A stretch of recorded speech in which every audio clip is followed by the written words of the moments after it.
The owl. We've got the owl. I got a Are you in the bag right in the place car. for the owl? Good evening, everyone. Welcome to the 5th regular meeting of the Board of Directors of School Administrative District number 52 for the 24-25 board year. We're going to start off the meeting with the Pledge of Allegiance, led by Anthony Shostak. I pledge allegiance to the flag of the United States of America and to the republic for which it stands, one nation, under God, indivisible, with liberty and justice for all. All right. First order of business is to review the minutes from the 4th regular meeting. Does anyone have any thoughts, comments about those minutes? Seeing none, they are approved by unanimous consent. I do not have a board report for you this evening, so we'll be moving right on to public comment. Is there anyone here in the audience tonight that wishes to speak?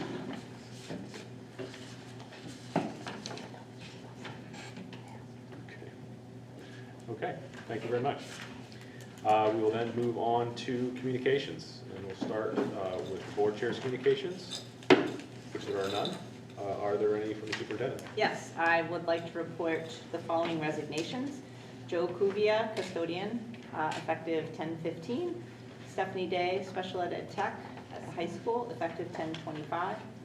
And we have hired a transportation specialist. That position's been open for a while, very excited, effective this week. And we've added 2 substitutes to our roles. Very good. Any questions? Okay. There are no further adjustments to our agenda tonight, so we'll move right into committee reports. Up first is the Finance Committee. Ashley. We met this evening. We discussed a bus scraper system, which had been brought up at a previous meeting. Jim was able to present, and we'll have a recommendation on the next agenda for that. Gabby went over some preliminary audit comments, which all seem to be fairly generic. Nothing that stood out as any areas of concerns for admin or the board. And she expects the audit report to be done by December this year, so it'll be a much sooner report, which will be nice. And then we discussed the Androscoggin Bank interest rate. So this is something Gabby had been looking into in the spring. So the district was getting 0.85% on their depository accounts, and they've been able to move that up to 2%, which is better and a little more in line with some market rates, which is great for the district. And then we just we went over some financial reports and payroll work. Okay. Any questions for finance? Okay. Seeing none. Next finance meeting is the 14th at Tripp Middle School at 5:30. Plant Transportation and Building Committee. I know that Kyle is not going to be able to be with us tonight. Is there anyone volunteering? Alex. Yeah. Very good.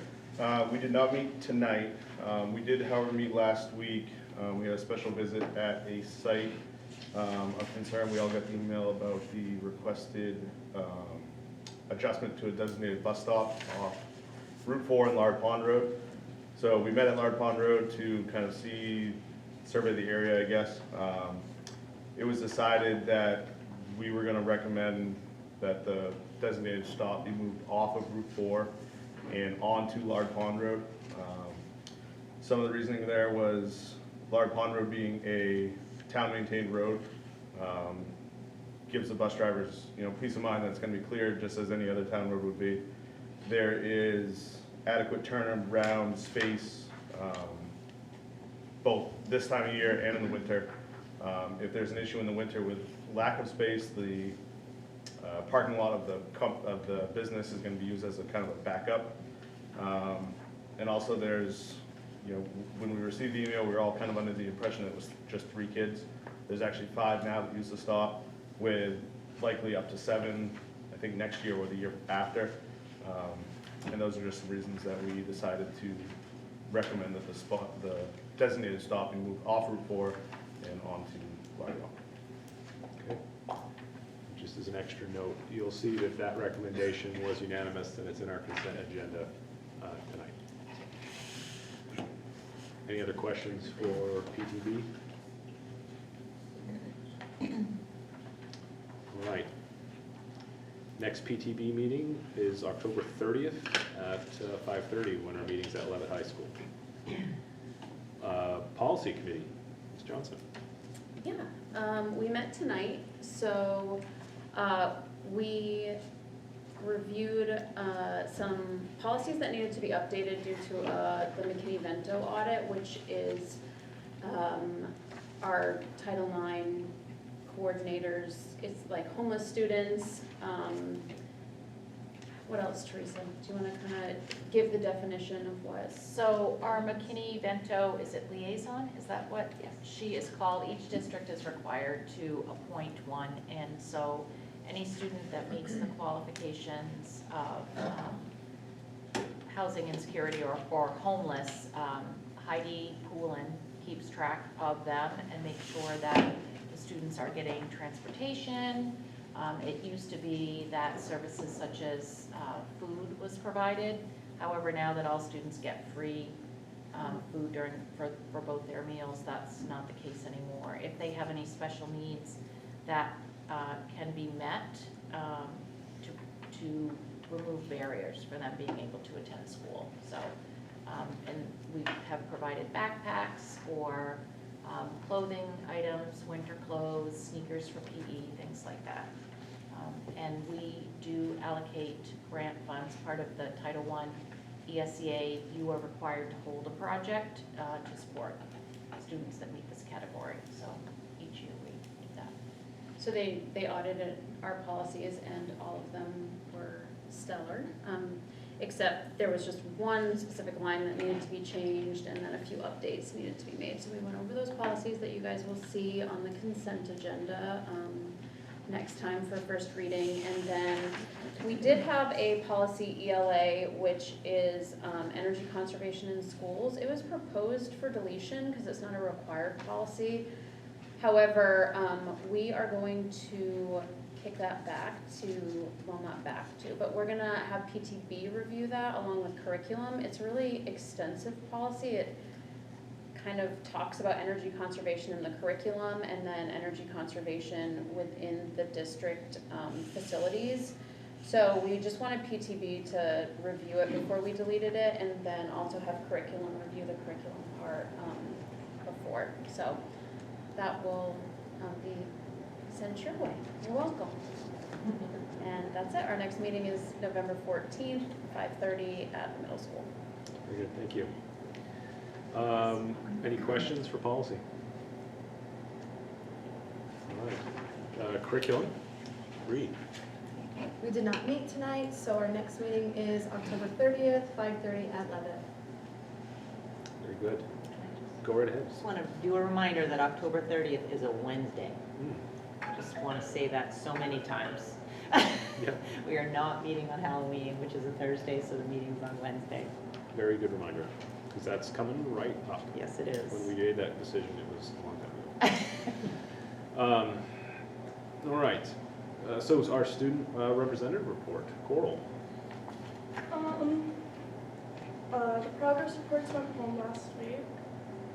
The end of the quarter is November 1st, and we're going to have an assembly for the student of the quarter next Friday on the 25th. That's all I have for today. Okay, very good. Very good, thank you. Moving on to administrator reports, we will start with the Tripp Middle School principal. So Amanda Gray, the assistant principal, is here in Jana's place. Okay. This is a good opportunity for you guys to hear from Amanda, and Jana had a soccer game duty to do. Cool, very good, welcome. Yes, thank you. I missed the board meeting earlier in the summer. So I know you got the board report. One of the things that I do want to highlight that we're pretty proud of is the events and activities. It says on the report it's 77%. By the end of next week, it'll actually be a little bit higher. We have another club that is just about to start, and that's for the fall. And then what we anticipated through winter and spring, we hope to be in the 90s. And that's with students participating in at least one activity for extracurricular. great to hear. I only have one question. I think it's around the tiers of concern and the percentage data there as of 10-9.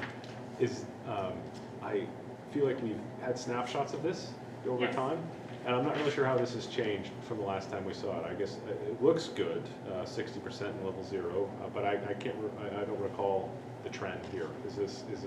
So if you look at the levels of concern below, you'll see for like level 0, BAR anticipates it to be 45%. Yep. And so starting the year, we have our kids at 60%. I'm not entirely sure it was at the end of last year, but it's usually closer to about 45. Sure. So, Yes, it certainly seems to do better than all of those yeah. baseline levels. So that's Yep. good. And I'm going to connect it back to the extracurricular when the kids are buying in and they're doing their how checks and their grade checks. It all seems to work together really well. Great. Any other questions? Yes. 5 attendance meetings in less than 2 months of school is quite a, at least it seems like quite a bit. What are some of the reasons for families are having these meetings for chronic absence? Some of it is the transition, getting them into the point where it was new people when they're coming from 6th grade into 7th grade. That stressed a little bit, and then really just figuring out that they are comfortable with us now. But are you looking right up here? Yeah. Okay. I just want to make sure I was answering it correctly. But yeah, I think part of it is just because we are only 7th and 8th, they're new, and getting that piece and getting them comfortable with it. And then the attendance now, I want to say like two of them actually have moved on to other locations that were kind of better suited. One was that anxiety, the kid is showing up every day now. And then some of it is just, we do have like COVID coming through again, and just making sure that we're getting the documentation from the doctor's office.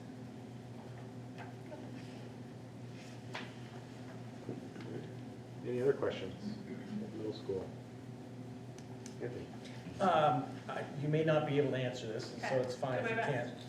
So all of the clubs, Yes. so are these generally clubs that arise from student interest? Is it that there's somebody at the school who says, I think this would be kind of a cool club, somebody on the staff, and then if you build it, they will come? It's a little bit of both. A lot of it is if you build it, they will come. But I know that there's at least one more club that is, the students are trying to raise it, and they just need to find an available staff member to do it. So it's a little bit of both.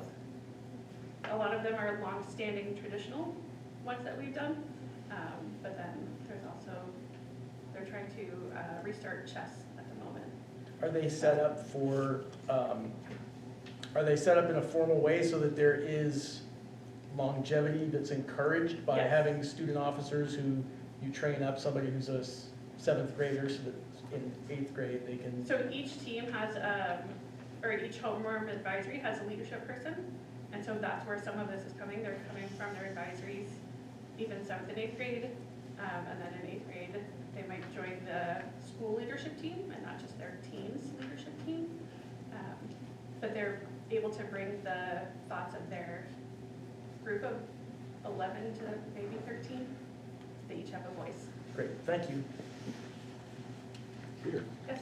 Hey, this might be more of a question for administration than you, but piggybacking on Anthony's question in regards to having teams, especially in a circumstance like this where you have a student body driven team where you're trying to find a person to lead it, is it known by the student body that it doesn't have to be a teacher?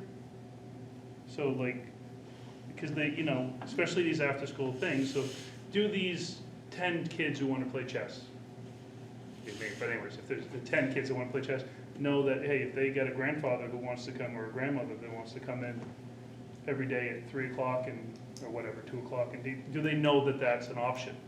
Or do they think that, oh, I have to find a teacher to do it? I will have to ask them. They're trying to do it during the day, during our flex block, which is why they're looking for a teacher. Which I still think could be, if they go through all If the, they had a volunteer. if they had a Yeah. volunteer and could go through all the guidelines, even grandpa could come or grandma could come in midday. I just want to make sure that they understand that it doesn't, teachers are great, and I think it's good, but, Right. you know, there are other community members that can't do it if they can't find it in-house. And especially during the day, I believe our teaching staff will often say that they have plenty going on anyways, so. I will absolutely follow up with. But I just might, that would also go across district though. Yep. You know, is it, so. All right, anything else? Thank you so much. Yeah. All right. Next up is our lead central school principal, Ms. Martash. So we also have some after-school programs picking up, but we do have someone who's not a parent. He is a volunteer, and he comes to karaoke twice a week, where he's got the kids singing karaoke, reading along, and coloring at the same time. They're enjoying it. There's quite a group. So, I could use some of that. I'm sure he would come. It's Mr. Buster, who's Yeah, I one was of just our, gonna say, I think that's our, Mr. Buster. extraordinary volunteers. His daughter Emily is our Title I ed tech, and she's got brick builders going, where on Wednesday they just have Legos everywhere and kids just come and build. And that has about 22 people, and we had enough kids sign up for Lego League that we have 2 Lego Leagues going this year, so 10 kids.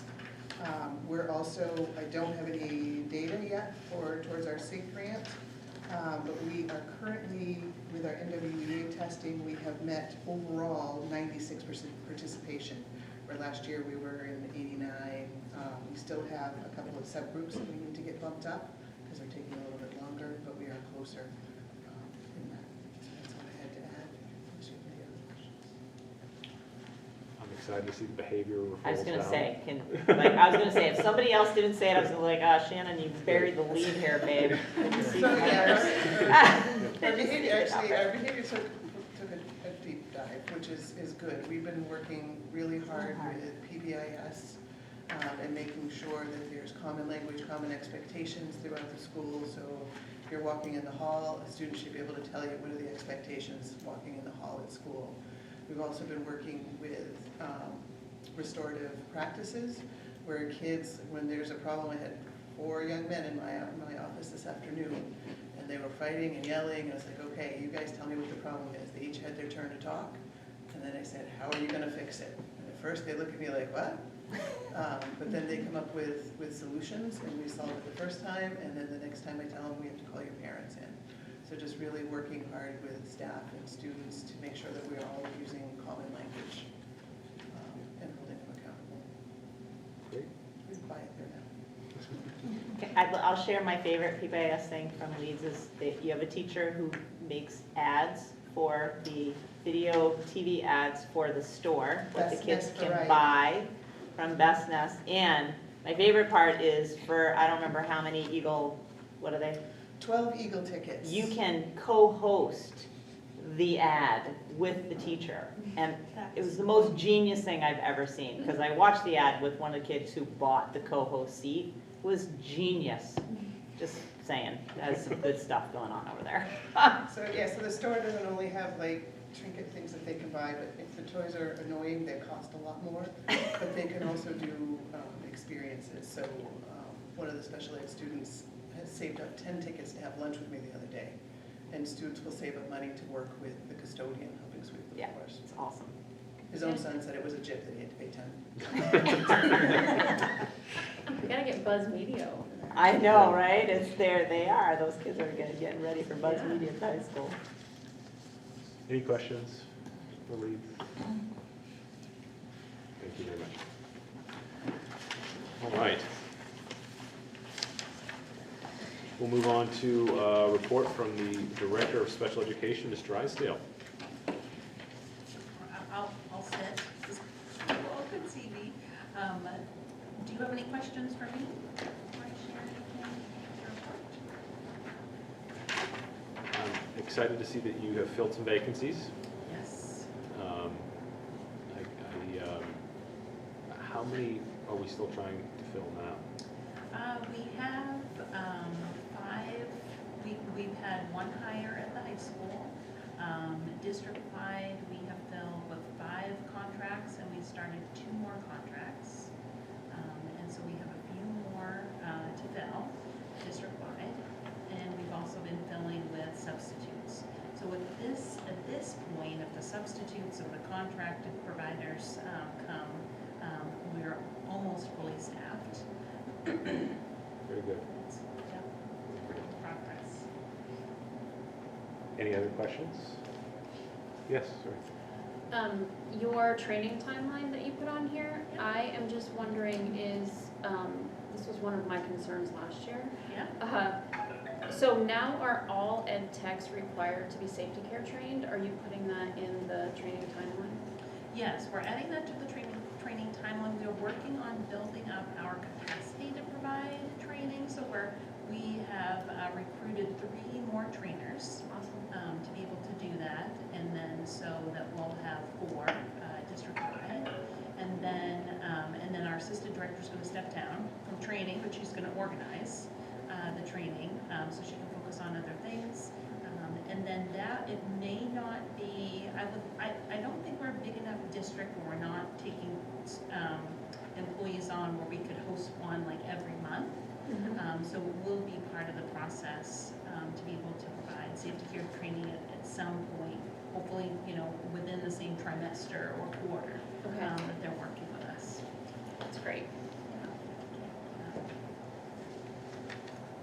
Anyone else? The only thing I would add was that we anticipated about 65 ed techs for our training last Friday, and which were interventionists and special education, we had 75. So we had to bump up our amount of meal planning.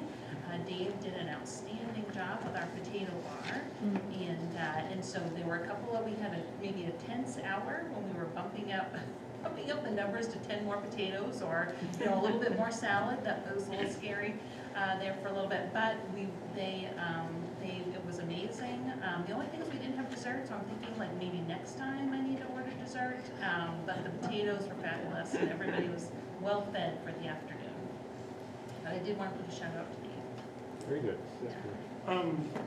Just numbers, I'm just curious, what are we looking about where you expect? What is our current population, now that we're a month into or so into school, and as well as the question that I get asked periodically, how many of are out of district? Yeah. So were you talking about students or staff? Yeah, no, I'm curious about how Yeah. many students we have in the programs, leading just the programs and so forth. So we are going, next time I come, from my last board report, we have not checked the numbers because we are heavily counting because we're getting ready for our October 1st account. So even though we are past October 1st, we need to have the child count for all the students in the district and then all of our subcategories, which include special education. So I will have that for the next board report, so you'll have an accurate number, and that number will also be based on what we receive funding for in the new school year. So I don't have a number for you right now. I have the number for what I had put on my last board report, which I don't want to guess, but it's more than 416, which we had last school year.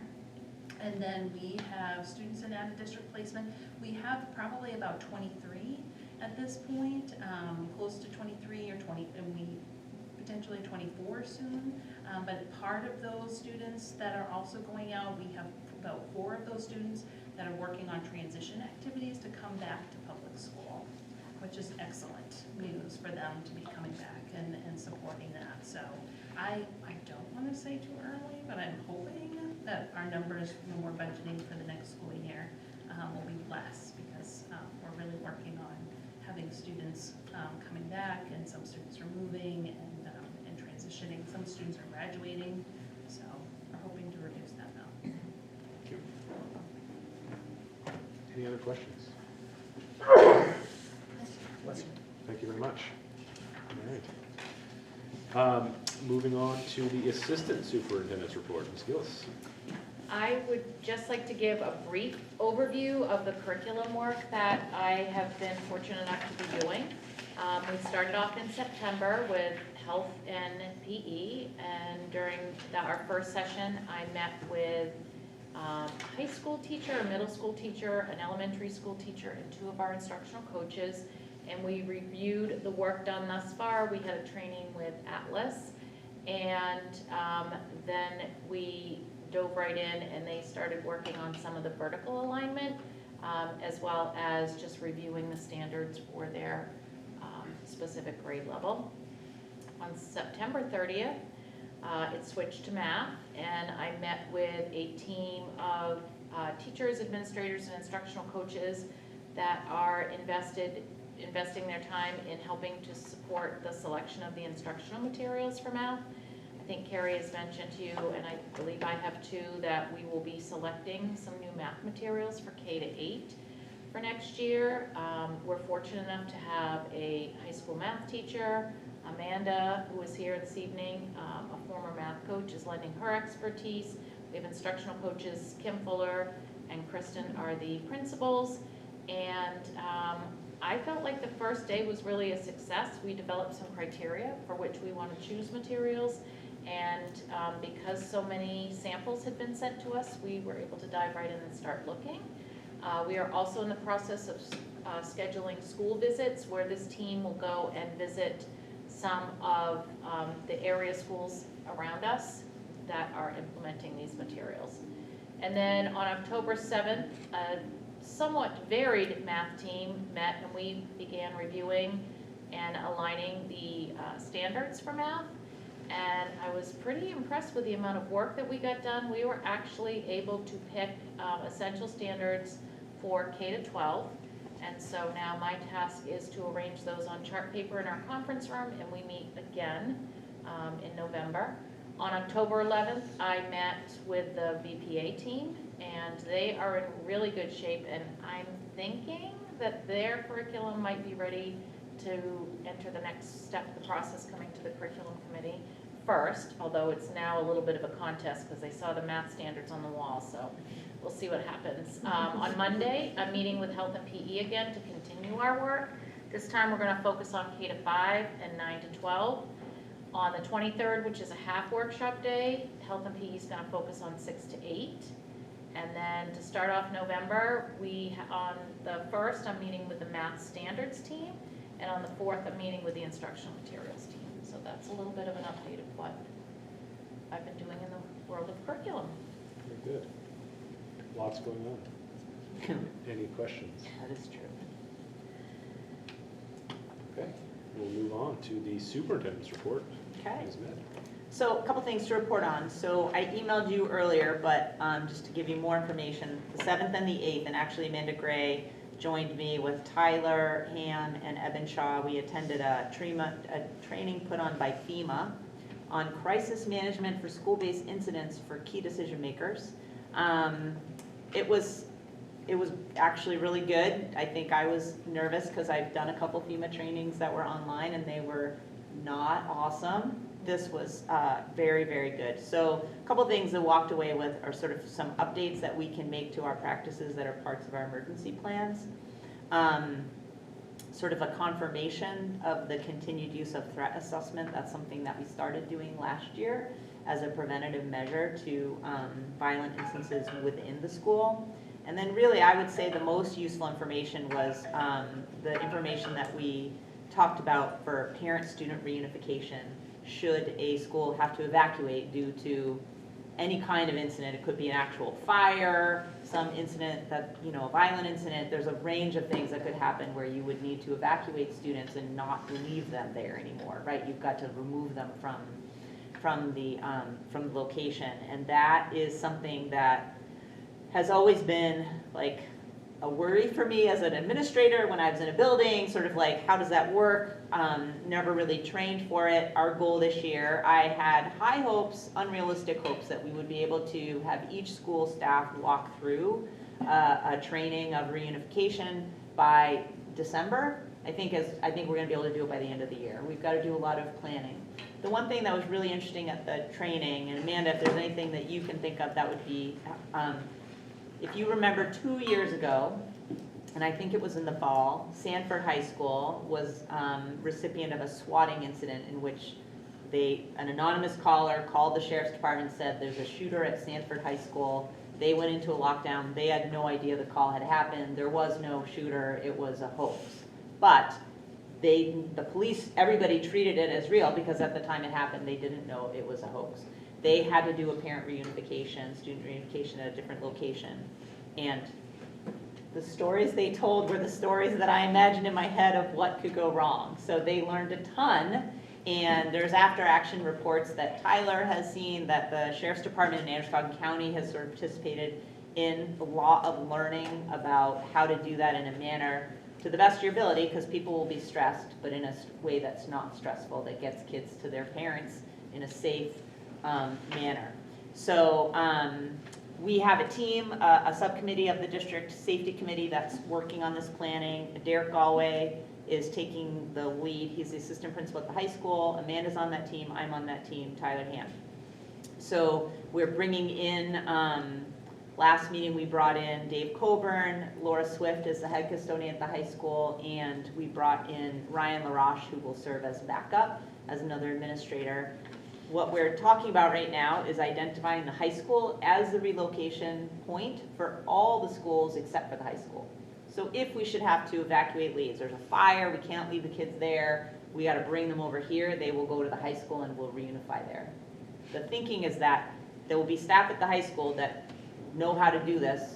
They do the walkthrough practice with every single school so that there's people there who have, and it's the same system for every school. So it sort of reduces the amount of plans we have to make. It increases the number of people who know sort of what's happening. Once the plan is made for the elementary schools and the middle school, then we'll make the plan for the high school. It's a little trickier because we don't necessarily have a space in the district that will house 550 kids, 150 staff, whatever that looks like. So some of that planning we have to look at just in terms of what we would do.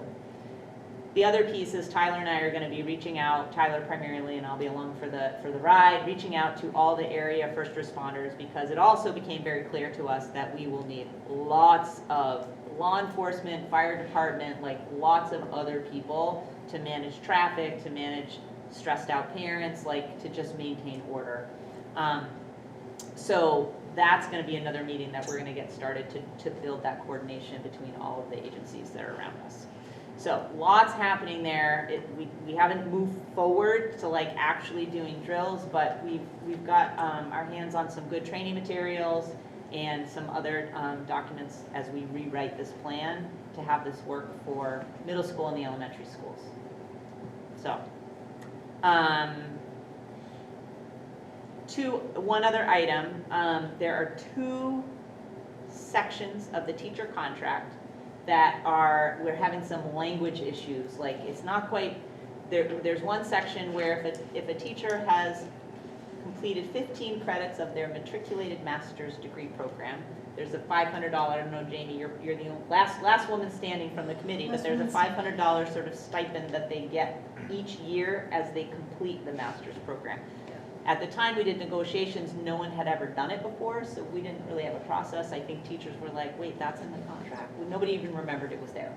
So we have had a couple of teachers sort of say, hey, I think this is in the contract, what can I do? And of course, we don't have a process for it. And the language of the contract and what the process might look like don't match. So I'm working with the co-presidents of the association, Judith Lashman and Jason Crow, who's a teacher at TES, to sort of hash out that language. So that will come to you once we've sort of done that for your input and consideration. And the second piece that is new to the contract, that again, as we're putting it into place, we've bumped up against something that doesn't quite work, and that's the stipends for the elementary, adding the activities at the elementary level. The formula that we have presumes a minimum of 40 hours of an activity. For most co-curricular activities at the high school and middle school level, 40 hours is a reasonable thing. If you're doing the math team, you're doing a play, it's gonna be 40 hours. That is not what it's looking like at the elementary school. And so the amounts of the stipends are just sort of, they're pretty out of whack compared to what people who are doing vastly more work would be getting. Like two people, one person doing 15 hours worth of work and another person doing the 40 to 80 hours of work getting the same amount. So we're having to sort of do some proposing an adjustment to that to make it work. So again, that's another thing, working with Judith and Jason on, as well as other association member and other administrator to come together with a revision that again will be brought to you. But it's been a very collaborative process. I anticipate it going very smoothly, and it doesn't involve any money. There's no, like, it's not going to change anything about the contract. It's just smoothing out that language to make it more practical and useful. So that's what we got. Good. Do you mind also just mentioning the field trip coming up that's on the consent? Oh, yes, and the field trip that's coming up, you have documentation for that. It will be a field trip that is planned for the spring. I believe a similar trip was taken last spring. Didn't you go on it? Yeah, Anthony, you did. No, So- we had a meeting crop up. Oh, okay, all right. So I it intended to. is a similar where a large group of students are being taken to Boston for a Museum of Art trip, and it's planned for April 11th. So Evan is on it and ahead of schedule, making sure that it gets approved. So it's out of state, which is why you all need to approve it. Very good. Any questions for the superintendent on any of those matters? All right. I guess I just have Oh, one go ahead. question. So, one of the things that you said that just sparked a little concern in me is that there, and I probably just misunderstood, that there currently is no reunification plan No, there for the high is. school? There is, we're There just, we're is. looking to revise it. Yeah, so right now, the plans, each school has identified a different building. They're not all coming to the high school right now. What we have identified is that those, we don't necessarily have agreements with those buildings. So it could be a Grange, it could be a church, it could be, I mean, it just depends. I think on the high school plan, Boofy Quimby is a piece of that. So those, we have those plans. We need to revise them because they're not necessarily, so example, they may be able to use the Grange building, but there's no internet. So that's gonna be a problem in terms of how we do this. Gotcha. So they've just stayed there as the location. I think Green has a location that they can actually walk the kids to, which would be fine. They could walk to that, but then doing the parent reunification from there, we would probably now transport them over here to have a more orderly process. So that's really the issue that we have. But there are plans in place, staff know about it, we're just looking to revise said plans. Yes, Okay. yes. And exercise them a bit. Yeah, I think that's gonna be the difference, however. I mean, I was a high school principal for 14 years. I never did a walkthrough of a parent unification. Talked about it plenty of times, but never walked it through. And I think that's the goal for this year, is that every single school, their staff, not the students, we're not gonna, they're gonna go to the high school. So whether it's on a staff meeting day, a half day, workshop day, we'll just piece it together over the course of the year, are gonna go there and actually, this is where we're gonna set up tables, this is where we're gonna check in parents, this is where the kids are gonna be, we're gonna lay it all out and people will walk through it as if they're doing it, so that people just have that in their mind should they ever need to do it. It's a lightning strike kind of event, right? The chances, I mean, all the years that I was in school and have worked in schools, never done it, right? But it keeps me up at night thinking about it. So that's, and actually Shannon's like first on the list. She's like, I want to go first with leads. So as soon as we have that plan in place and can do it, even if we haven't solidified our plans with first responders, but we've got the plans for the staff. And then if that's the only school that does it, that means the high school staff have done it once. So if we don't get through everybody else and we should have to evacuate Turner Primary, we have a group of people who have done it and can walk and support the Turner teachers through that. So it will make me feel a lot more confident, and I think the teachers as well, and administrators for sure, in terms of just if that lightning strike should ever come, this is what it would look like.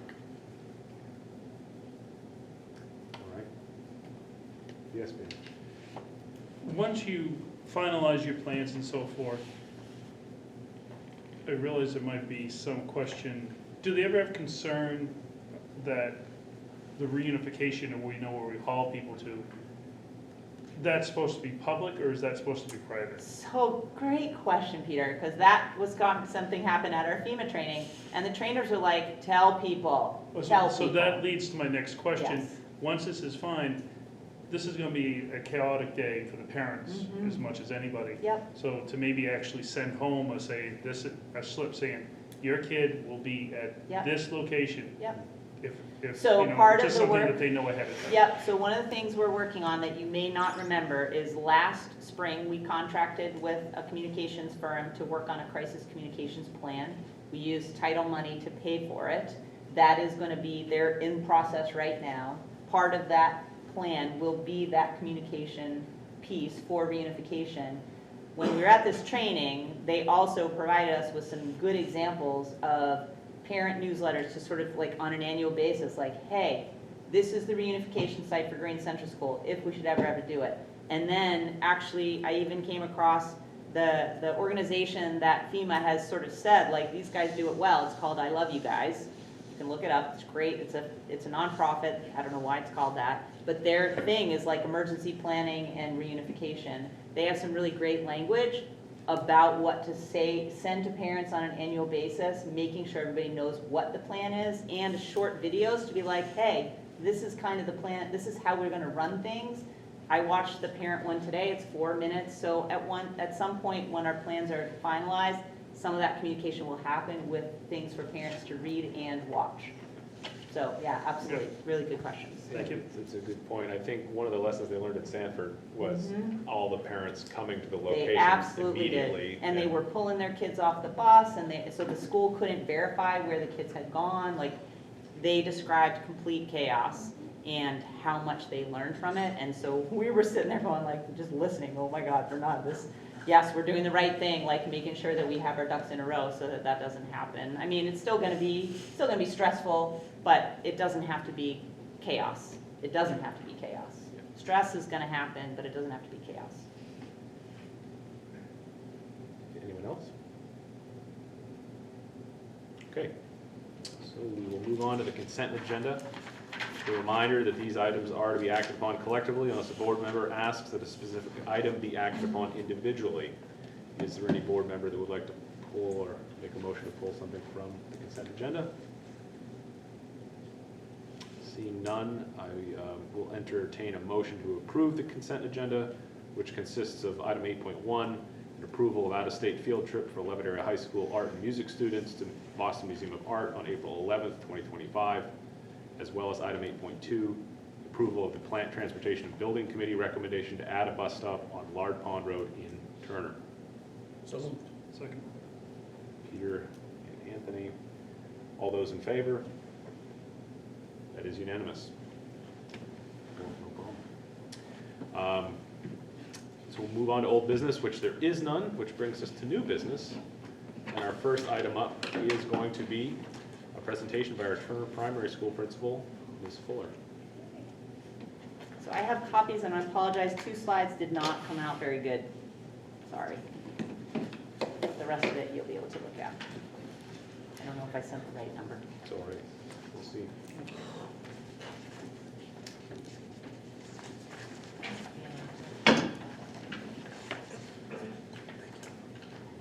Wow, it might be tied to my toner. No, it's because, well, you'll see. I got rid of the background so we wouldn't use too much toner, but then the letters are gray, so without the background, you can't see them very well. There's a whole series of unfortunate events that occurred. By the time I realized it, it was too late. No, they're in my truck. You'll be able to see it on the screen. There's just a two, big version yeah, right you'll be able there to see it on the screen. So good evening, everyone. Here's some updates. Our enrollment, so the 3 years I've been here, we're really basically staying, just covering over 300. Historically, were the numbers similar or a little less? Can I answer? Yes, please. Okay. Yeah. I was I think you're the talking only one about that knows. I was gonna say, don't ask me. At one period of time, I believe we were up in the 330 range, Oh, wow. 340. But where it is now, I think is a little bit higher. There was a period of time when it was like 280 to, so it's probably right in the middle Yeah. of what it, the highs and lows. That's probably what I figured, but I just was curious. So we're full. I don't know how you did what did you say, 3? 340? I'll share those stories with you Oh. someday. We're feeling full. Look at what I just found. Okay, so the enrollment, 306 kiddos currently. Then just a breakdown, we have the 59 at pre-K, which is down a little bit from the year before. But typically, just for context, we get around 10 more each year, roughly, that were not part of our pre-K program going into kindergarten. Kindergarten has 75, we have the 81 at grade 1, and our big group, second grade at 91. Okay, moving on to TES. There's some special ed statistics. We right now have 61 students, so 20% of our population is receiving some type of service. And then we have 1 student in referral currently. In our programs, we do host the district autism support program. And then we have 2 resource rooms, and we have speech, OT, and PT. Looking at attendance, this has been something that we really have been focusing on the last couple of years. The one statistic that I am proud of is when you look at the chronically absent, we cut that in half. I mean, the trend, you can see, we cut it in half last year. Our truant it was up a little bit. But there was a question earlier about the meetings, and it's just, we find that if we are proactive and really start through the messaging and meeting with families earlier, we have better results.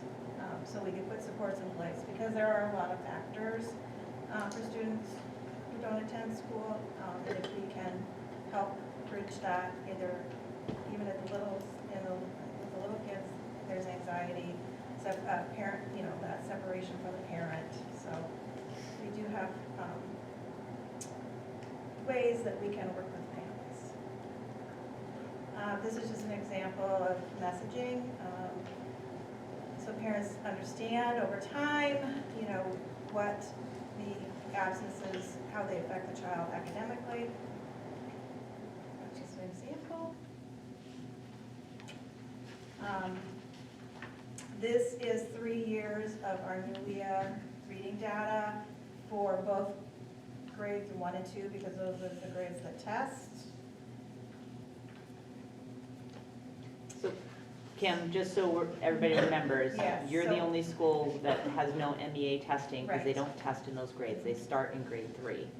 So every other school has testing happening starting at grade 3, but Turner Primary does not. So this is not the same assessment as what the other students are doing. All right, so for the current year, we're seeing, we have an uptick in the red, students below, and then approaching, and then this is below average, average, and above. Any questions on that so far? Is there some way we can blame this on the pandemic? I mean, it looks like it's Well, gone down a little bit. It's I'm like gonna if get to kindergartners that, not going in. just- Yeah, I don't know. So, it- So go ahead. yeah, I do not understand that graph. So the horizontal is, are we looking at like the 18th percentile or the 25th percentile? No, this is 18% of the students tested not meeting growth. Okay, so red is not meeting. Right. Okay. This is a little bit of improvement. This is considered low average, it's still within the average range. All right. These are the kiddos that are meeting, and then these are the kids that are exceeding. So the bar is the total population Yes. of grade 1 and 2 together. And then it's broken down by the percent of that group of students who are below, substantially below average, high, right? Yes. So with 59% of the student population being low average or below. What are your thoughts on what's? Where are you? I'm sorry, 59%? So if you look up the 16, 25, and 18%, so 59% of the student population are not at average or above. Right, are you this is one, each a separate year, so I'm not sure She's what. adding Yeah, up the she's- yellow, orange, and red, Kim. Okay, the yellow is low average, So it's so they're still within the average range, but they're just on the low end. So really, it's not great. So what are your, I guess, thoughts, when reasons come to your head for being able to explain that if a parent were to ask why that's, what's causing that, what would you say? Well, I can go to my next slide and just show you what our goals are. So I those mean, are it's- the goals, it's- but what's? It's hard to tease out. I mean, there's a lot of factors. COVID's one. Certain groups test differently.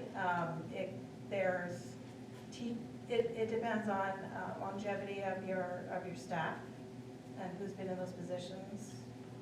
How is COVID a factor? If some of these kids are 4 or 5 years old and they're kind of getting into school for the first time, they didn't experience COVID. They're 6 and 7. It's first and second First grade. These are graders. first and second grade. Okay, so- So for that population, a lot of the students did not, in those developmental years of language development, socially and academically, they did not have the experiences of being in a daycare or just even having social experiences. A lot of parents were really fearful for their young children to be exposed to COVID, so they didn't have, they were just in their nucleus family and not really having those broader experiences. And we've seen And- that, we've and seen that it across the carries- board. It carries through. Yeah. And I really believe that longitudinally, you're gonna see kids are gonna make those things up, but it kind of shows up really starkly at the young ages versus, Yes and no. I mean, I know a lot of kids that don't go to daycare that excel in school. So I don't want to say well, they're just, represented in the data. If you look at it, they would be in this percentage.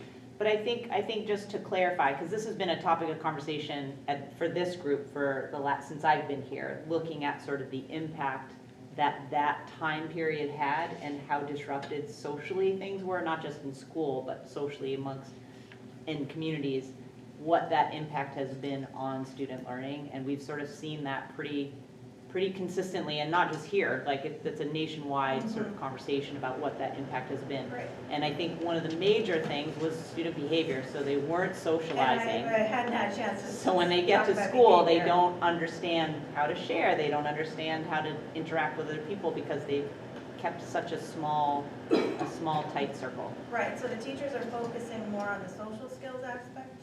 They have to do that before they can do the academic. Because if kids are not settled within themselves and regulated, they're not going to retain the information.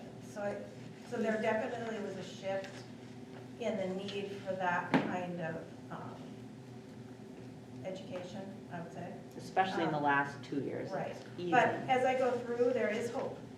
so as of right now, you feel teachers are more focused on the social aspect in the classroom and less on. I'm saying that they were, and now we're kind of, and I was going to show, I'm going to show you some kindergarten data for this year, because this is grades 1 and 2. So this isn't the whole school, this is No, just grades 1? 1 and 2. And it's grades 1 and 2 last year. Is that, This is all Yes. grades, so it's a little confusing. what's that? It says all grades. Yep, So I have 2 grades, I have first and second grade, that did the NUIA testing. Kindergarten is not tested in that regard. They're tested with something that's called early bird, which is a phonics assessment, and I'll show you that in a minute. But we do have goals, because obviously there's definitely room for improvement, and, you know, the trend of the not meeting is something that we need to work on. So, the goal is to increase at least by 4%. And we are, you know, we have started the new reading curriculum. And that was based on a need that we were seeing through our elementary schools. So, you know, that will be something that will be interesting to see the effects of this particular program. This particular program has a stronger emphasis on comprehension of reading, and I'm really hopeful because that's something that the teachers have been concerned about with the previous curriculum that we were using. So I'll be interested to see the results. Any questions on that? So this is, this is the early bird. This is just a snapshot of one kindergarten classroom. And the easiest way to interpret that is white is great, meaning they are on grade level for this time of year. The light blue is meaning that it's more like they're working toward, and then the blue is the flag of, okay, these kiddos in these particular areas need some intervention. But you can see that this grade level, this K group, is much more ready for the academics. Does that make sense? But if you were to compare, you're saying to early Previous bird years. reports from previous years, they didn't look this good. Right. Okay. So Well, do we that's- have is there ability to have a cumulative data on that? We're just seeing the I- snapshot of one room, so I'm just curious how that, I'll keep them going. Just stay with me. So, Okay, do you want me to go back? yeah, I guess I'm having a hard time reading this particular chart. I wonder, Kim, if it would be helpful if you could just maybe point, just make sure, you know what I mean, to Could you provide. pick out one number as just an example?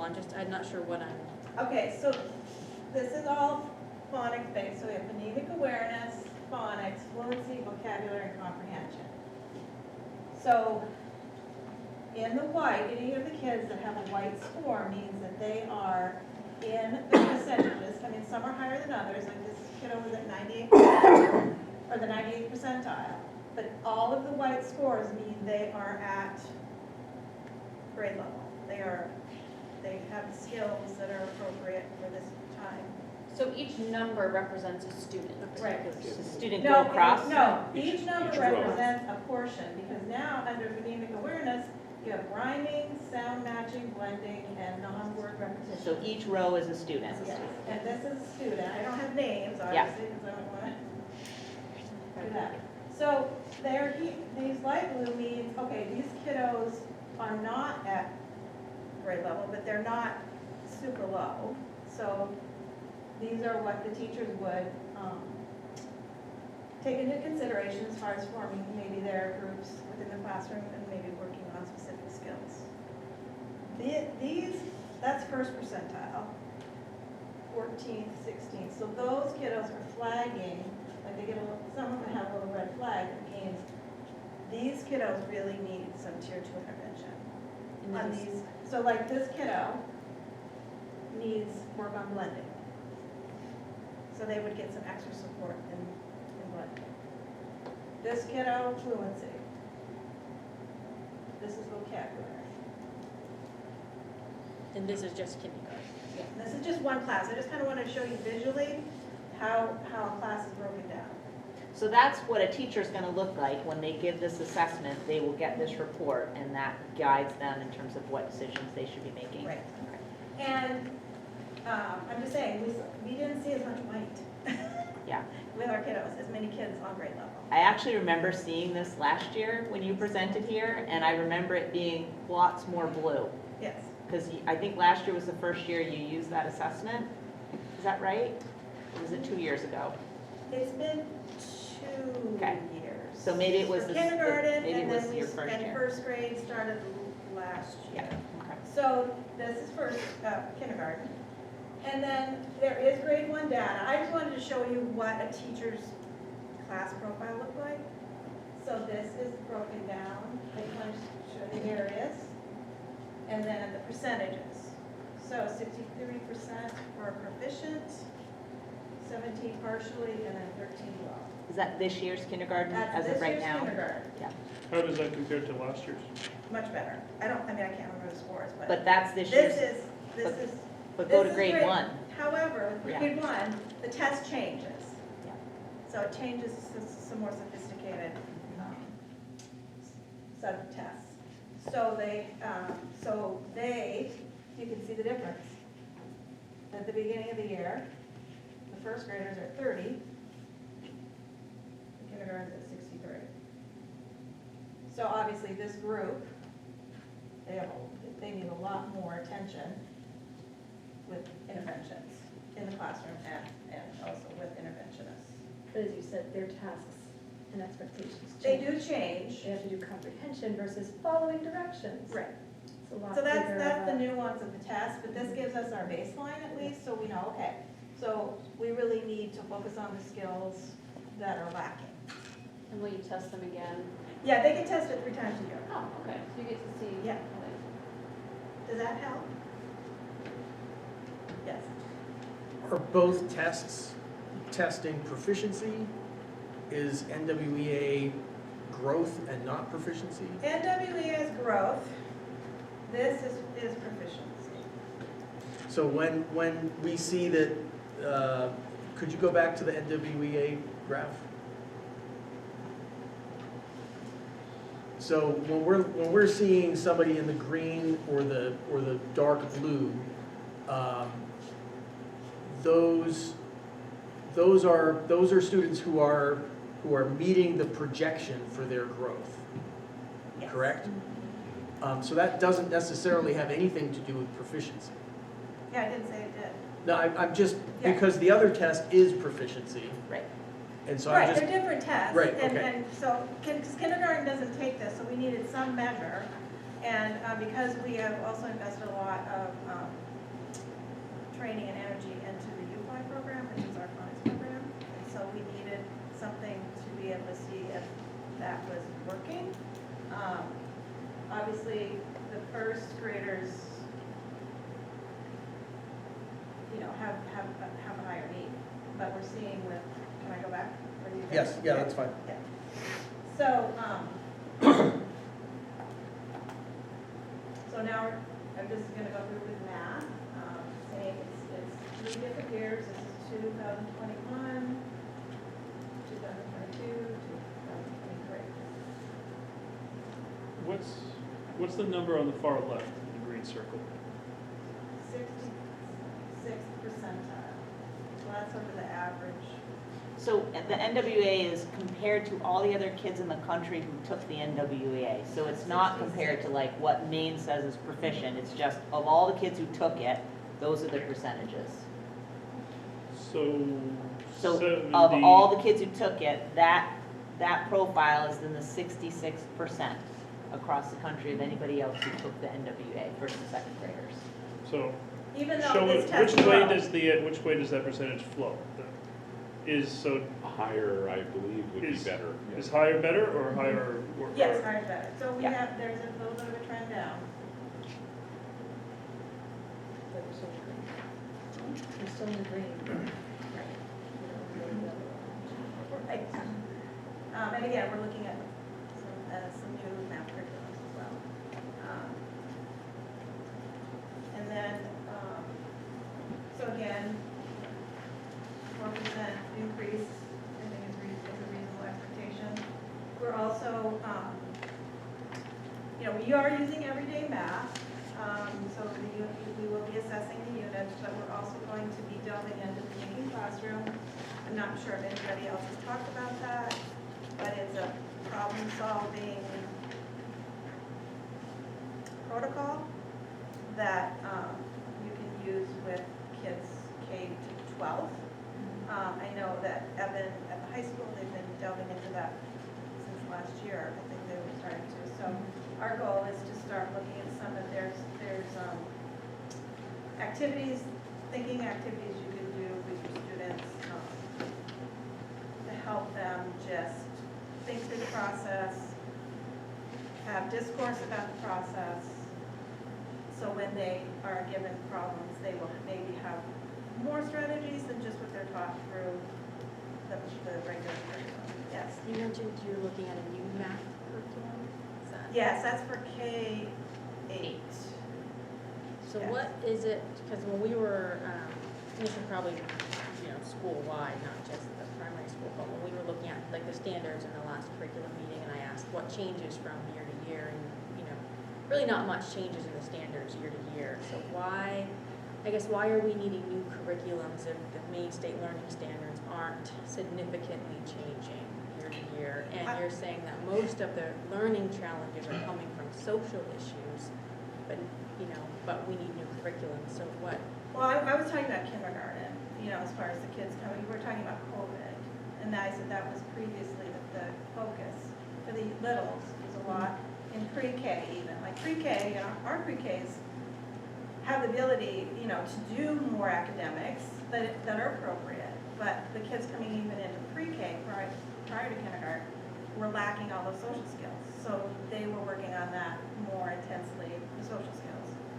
So the academic, it kind of trumped the academic a little bit for the young students. But at this point, what I'm showing is that we're kind of getting out of that.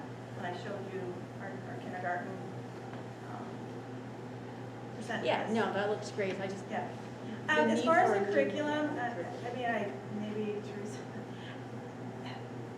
the whole district is having, some challenges around mathematics proficiency. And so we're looking at, more updated curriculums that maybe more aligned with the standards.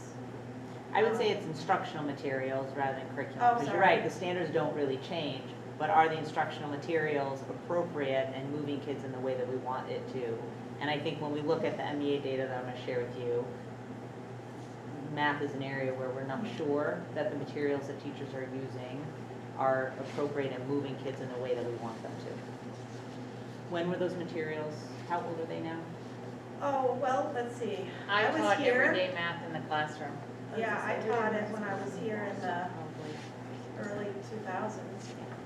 So Were we seeing the same decline in math proficiency in the early 2000s? using So what's difficult, I'm going to talk about this. What's difficult is that the test we have now to determine proficiency it's only the second year we've used it. We've changed 4 times in the last decade. I'm going to give you a timeline. Like, there's no way for us to compare.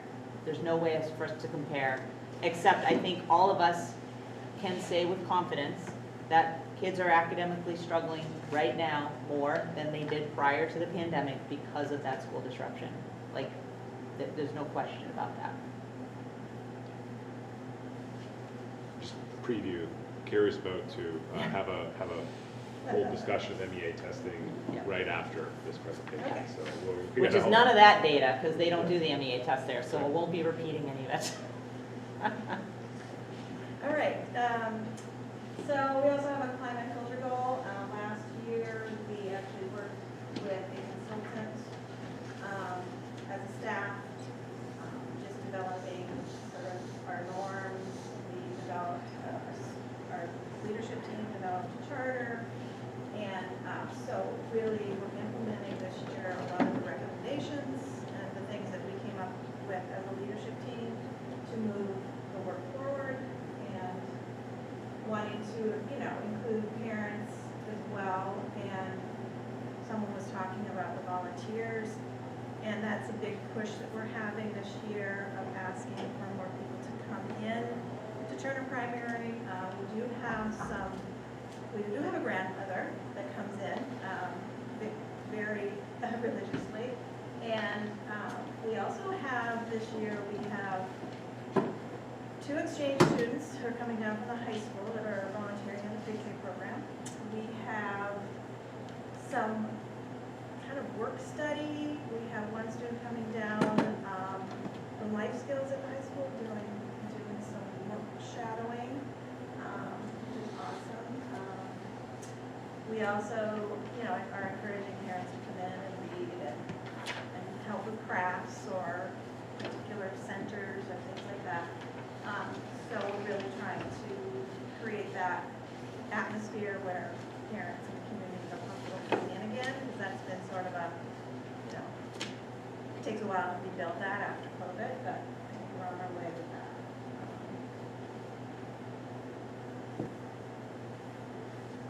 And then just here, we had fire safety this past week.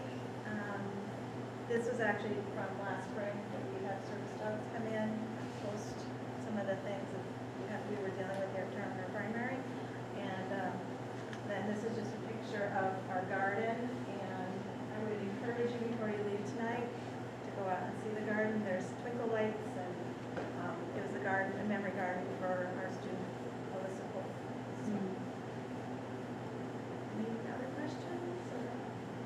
Go ahead, Bree. Of the 61 special ed students that you have, how many special ed teachers manage those kids? We have 3. And can I add to that? Those students are, also have speech and language pathologists. Yes. So those are not, so we have 4 case managers managing 60 students. I just- Because some students, actually, you're right, some students do just have speech only, yes. Yeah. My question is, I also had asked Shannon the same thing, but I can't remember the answer. But how is this really, like, these results translating in the classroom? Like, my daughter has come home and said, there is no way that so-and-so finished that test in 10 minutes. Like, there's just no way. So that leads her to believe that we're just clicking answers. So when you guys take that and you extrapolate it and you go into the classroom with your instructional coaches, are you finding that maybe these numbers aren't quite as daunting, some of them? It can be, and we do have the test, the NUIA test, does have kind of a stopgap, it'll tell you, but it's very strange because some kids will take 11 minutes, seriously, to do these tests. And so we have to work with those kiddos, as far as taking your time, slowing down, and, or do they need to have an adult? Do they need to be in a small group? Do they need, those kinds of things to help them so that they're putting their best. And when you sit down with some of those students, do you find that they actually do know this information? It's just, there's something's lost in translation when they sit down in front of the computer, maybe not having an adult and just rushing and just being Yeah, like, there's so let's many move on. factors because they test kids on things they haven't been taught yet. I mean, it's It's true, all those yeah. kinds of things, so. Okay.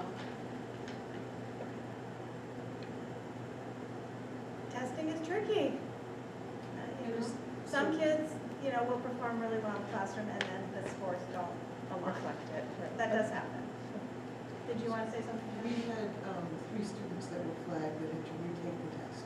Oh, because interesting. They did it so quickly, and I submitted to the state this information, and so they let us redo that test again. But I also think it's such a large pool of people that take NWEAs, that even though that's happening everywhere, and we can still bring out a decent. Now, and I would say, would that be for the kiddos if we're doing it for the MEA?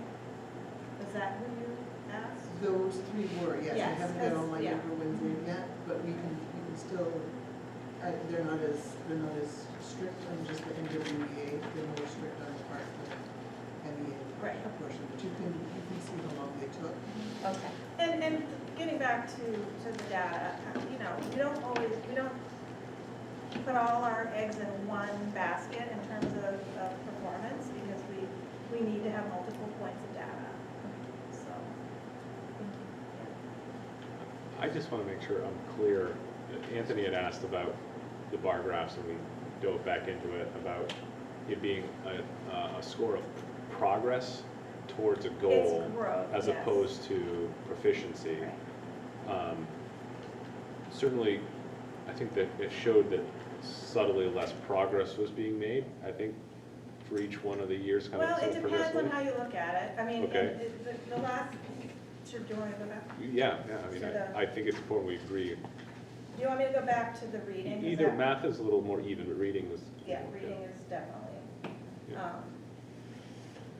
Well, and I think that the percentile scores on the left show that as Right. well. So I guess, So the way I look at, the way I look at these 2 years, and then we can look at this one, is this is actually showing movement. It's better, here was 18%, we have 13%, 5 percentage points moving this way. It's not like they moved automatically into the green, but we're kind of working our way there. But then this year, we have something going on. This represents this represents the first graders from last year into 2nd grade. So it's kind of interesting. So there's some gaps, definitely. but I guess what I'm trying to say, the question I'm asking is proficiency declining, or is it just the growth isn't happening as rapidly as it had previously? Right. I would say, it's all about growth, but yeah, so I'd say like, 18% of kids are in this area that we would like to see, like the next time we test, we'd like to see it moving in this direction.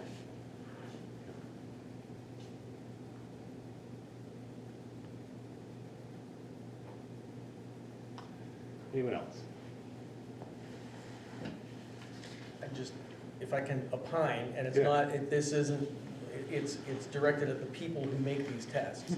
Like, Yeah. why would you not also have, okay, here's this group of students, here's their growth, here's their proficiency, you can look at both at the same time. Like, that just seems like such a simple way to understand the complexities of this, because it's not, clearly, there's gotta be a tie between proficiency and growth. You're growing through something, but without having that second set of data, it's like, who designed this test? It just drives me crazy. I'm trying to imagine a scenario where like everyone's so proficient, there's just not a lot of growth happening, but everyone's still very proficient, right? Like I Right. The Well, and older that- kids get, the less growth there is. I mean, it gets harder and harder Yeah. to make growth as students move in this test. Right. NOEA does not test for proficiency at all. Like, I'm just trying to think of like, I've looked at my kids' test scores before, when you get them, and it's like, they give you growth, state average, and National. national average. Right, so I think they call that, is it norm reference Yes, versus so reference to standards? Yeah, for, I'll talk about I that. really can't, to be honest, I can't answer the question about why. And it seems like, so nationally, this is the test that districts are using. And the way that the test is designed also, like it will project, it does projections for the growth. And then it will say, okay, there was a projection for this 18% of kids that they didn't meet the projection. That's really how. Or they may have, and they're still in that low end. Like, that's the other piece, right? No, never mind, I'm not being I helpful. don't believe so. I'll I'm take it saying- back. That's just, I take it back, I take it back. I'm saying that these kiddos Sorry. did not meet their growth, their projected growth goal. Got it. I think the other end is where that comment comes into play. They might have met the they might have met their growth goal, but they're still not proficient. Right, they could have stayed in this area, yeah, there may have been little growth, Right. and they're still here. Because the yellow and the green and the blue are still sort of like grade level achievement. So you can be at the yellow, but in the spring, for example, if you're in the yellow, and correct me. please. No, you're fine. But if you're in the yellow and you're at the end of your second grade year, but you're still kind of showing that you're at the skill level of the beginning of a second grader's year, right? So you're that low average, like you're still showing you are a second grader, but you're kind of back at the beginning of the second grade year where you should be at the end of second grade year in your knowledge and skills. you're explaining proficiency right now, right? No, so this would be, so like what I'm saying is, they could have been in orange though, and they made some growth, but it's just not up to par with where their peers might be. And it's where their peers So- are. So proficiency is, here's the standard, can you do this thing, yes or Yeah. no? This is norm, like all the kids in the country, this is how they scored. They might not be considered proficient on their state test, like when I show you this, Right. because that is reference to a standard, can you do that thing, versus this is just compared to all the kids who took this test in the country. whether Right. they- And how they And grew their- in their and how they education. grew. Yes, yeah. So you could get like a 208 as a score in the fall when you take it. It will sort of project and say, kids at your grade level should be at a 220. Right.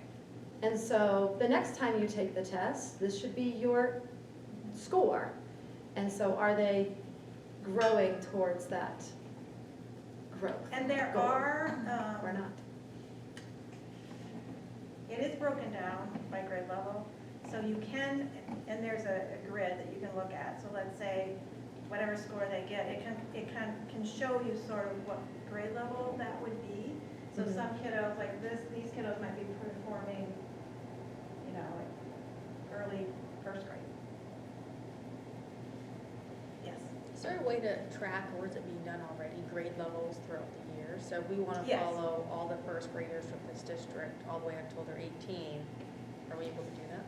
We could if the test hadn't changed every year, yes. But are there basic proficiency standards or tests being done as a district that can generally track grade level proficiency? So if we're being told, oh, well, these few years is because of this reason, okay, that should phase out, we can prove that by tracking these different grade levels over Yes. the years. And if it's not phasing out, then we know Right. that those weren't the And reasons. I do believe there are, like, I know we have, like, now I have 3 years, this is 3 years worth of data. So one of the major goals of the strategic plan is to build an internal assessment system so that we do have that data. We do not have an internal assessment system. We have state tests that have changed, and we have assessments that we have begun, like Early Bird, which we did not have anything in place to measure sort of those early phonics, like picking up those early reading skills. We just did not have those things in place. So we now do, but the kind of longitudinal data that you're talking about, we do not have. I mean, unless a district has had stuck with an assessment, because we were doing NWEA, but even that has stopped at the upper grades because the state has come up with this new one. So we're not even doing that at the upper, because, yeah, it's very frustrating, but that is one of the goals, and it's what we're building now is that internal system that we can monitor over time. All right. Any more questions for Ms. Fuller? Leave it at that. Run away. Thank you. Thank you. All right. This will be easier. As I mentioned a few minutes ago, our next item is a presentation by Superintendent Carrie Med on the MEA Maine two-year assessment results. This will be, you warmed them up, Kim. This is gonna be great. All right, what's this?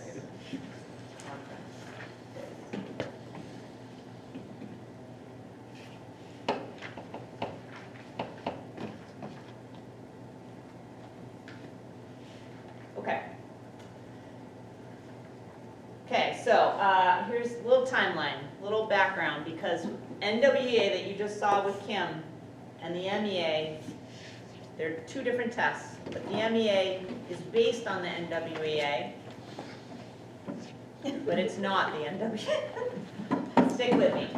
So, 2015, 2016, we used for a while a national assessment, oh, thank you, Teresa, I have copies, Smarter Balanced. I don't know if anybody remembers that, like Common Core came out, and I remember doing it for, I think 1 year, and then the state pulled the plug, and we're like, there were lots of issues with that across the country, lots of conversation. Then, in 2017, the state moved to empower 8th grade and below, and the SAT for the high school.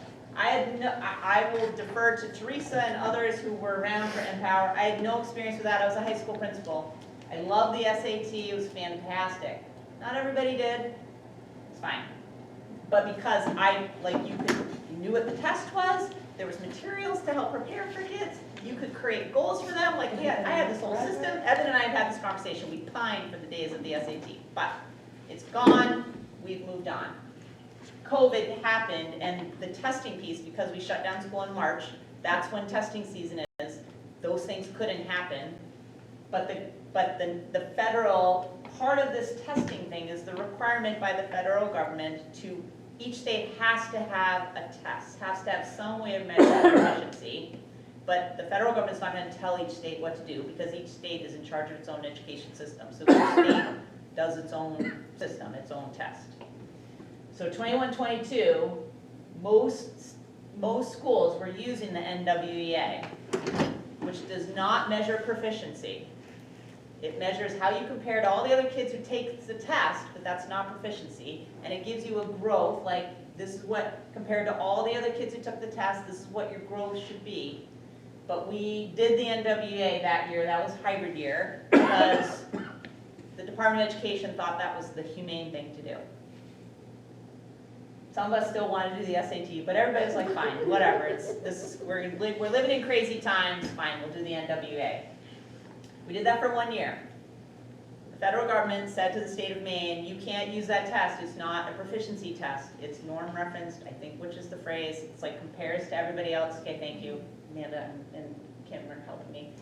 So you can't do it, and which is why, if you remember I don't even know if you remember, it took a long time to get the results because the federal government was giving the state of Maine a hard time, and there was all this big mess. So the state was told you cannot use NWA, it does not meet the requirements of this proficiency testing that you need to do. So, starting in 2023, Maine created the Maine through year assessment. I will tell you the name of that assessment has thrown me off since the day they used it. I still don't know what it means. Teresa and I have gone round and round and beat our heads against the wall. I'm not kidding you, actually. But that is the test that was created. NWA created it for the state of Maine because the state of Maine still wanted to have the growth factor in there, still wanted to be able to look at student growth. So there is a portion of this assessment that allows for a growth score to be given. That is not what is required. I mean, that's not the part that is required for proficiency testing. We have that. I would say we're not so sure that it's accurate. The scores were held back for a while this year because there was some funky data that didn't look right. So we have now used this for 2 years. I gave you the data last year. So questions on that, what we're actually looking at. So this data is not the same test that Kim just showed you. It's made by NWEA, and it probably looks the same online, but they're different tests. State of Maine and NWEA wrote questions that match the standards that Maine has said are requirement for proficiency at each grade levels, grade 3 through 8 and 10. Yeah. Clarification. Yeah. Is Maine through year, I'm like with Anthony right now, I'm getting my acronyms mixed up. MEA is not the MTY, or like. The MEA is Maine Educational Assessment. That is what we always do. It's just a different test all the time. Okay. So one time it was Smarter Balance, and then it was Empower Me and SAT, and then it was the NWA. I just get confused because the people will say, we're doing MEA testing this week. Yes, because that is the overarching bridge title of this required testing. So we're doing MEA testing, but we're using Maine through year. Correct. Got it. I'm there. Good job. Okay, so last year I gave you this chart. This is math. This is the very first year of the Maine through year assessment as our MEA. Okay, so this is grade 3, this is district data. This is grade 3, green is us, full district number, blue is state average. Is there a national average available? No, because that is, the only people who give this test are us. Well, I thought this just had additional parts above and beyond. That gives you a growth score, but not a national proficiency. No, there is no national test. No, I take that back. NAEP, what's NAEP stand for? National Education Assessment something. NAEP is given each year in random districts across the country to use some way of measuring, like state by state, how different states are doing compared to other states. But it's not every student doing it. So this is only in the state of Maine? This is only Maine kids took this test last year. So I can't tell you what that looks like anywhere else. And no state can, like all states? No state can, no. The only thing they can compare to is NAEP, which is that sort of like random sampling each year. I had to do it one time with sophomores at Poland Regional High School maybe 10 years ago. You literally get pulled out of a hat and they show up. Okay, so 3rd grade, 66% of our kids were considered proficient. So some of those were like, what are the categories? Substantially below, at, and above? Yes. So I just added the at and the above. That's what that number is. Okay, there's 4 categories. NWA gives you 5. Maine does 4. So 62%, so 50% in 4th grade compared to 57, 47, 51, you can see. We also noted, for those of you who were here, that there was a slow trend down the older the kids got. And I think some of that, math is one of those subjects that really does require direct instruction, and kids missed a lot of direct instruction. So these kids, the older they got, the more it makes sense they've missed, there's gaps. Reading, reading you can keep reading, like families may be able to do that, but math's a different issue. So that trend sort of also probably is connected with COVID, but certainly in general, no matter what the test has been, math, in my experience, is always lower than reading, just in general. I'm not sure I can speculate as to why. So that was last year math. This year math, and then I'll push them together. So this year in math, now again, remembering, when we go to third grade, that is not last year's third grade. 2 years ago, third grade, right? So this is 2 years ago, 22, 23, third grade. Those kids are now fourth graders. So it's different groups of kids. We're not comparing the same group of kids to themselves. So you can see the numbers. We have gone down a little bit in terms of how often we are at or above the state average by grade level. No, technically, so if we look at year 4, it would be the year 3 people the year before. Fourth grade, their scores last year were third graders. Yeah. It's a big change. So they dropped. It's a big drop, yeah. A big drop. And then this one, I put them all together just so you can see them. So the first two numbers are from 22, 23.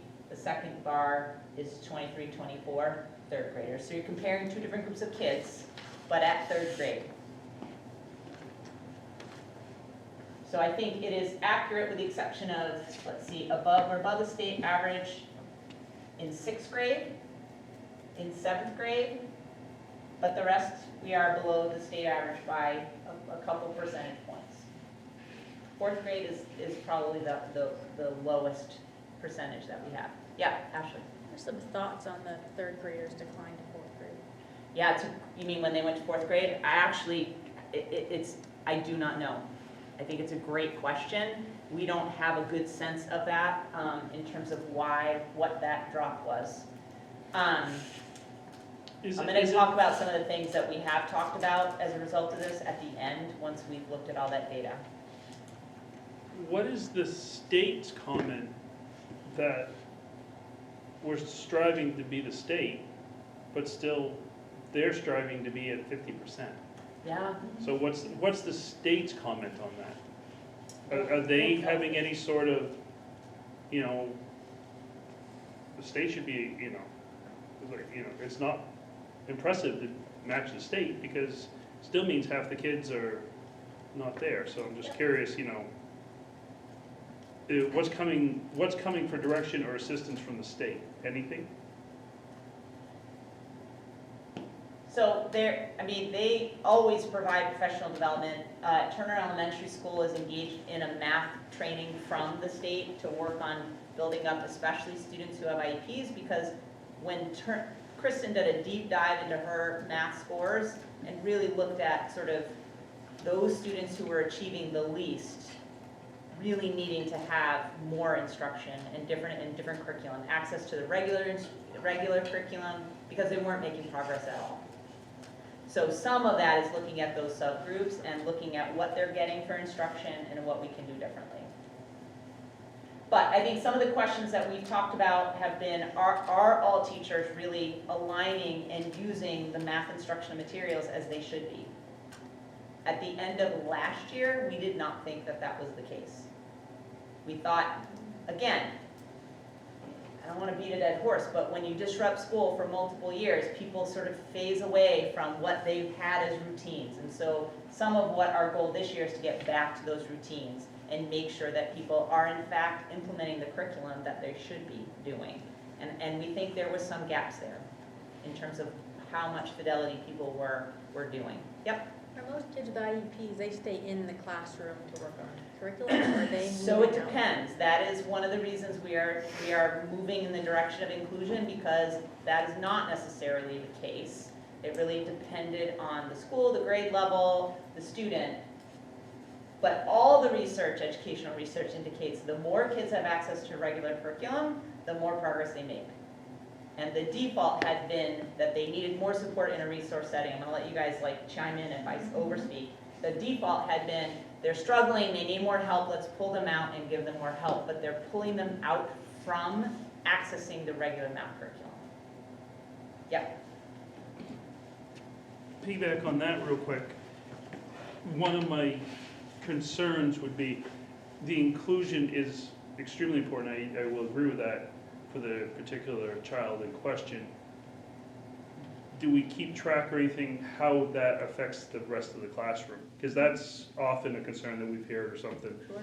That regardless, you know, that's a concern. Sure. Is that we often, and it was told to me by predecessors that, well, we can't really take that into account. It's the first,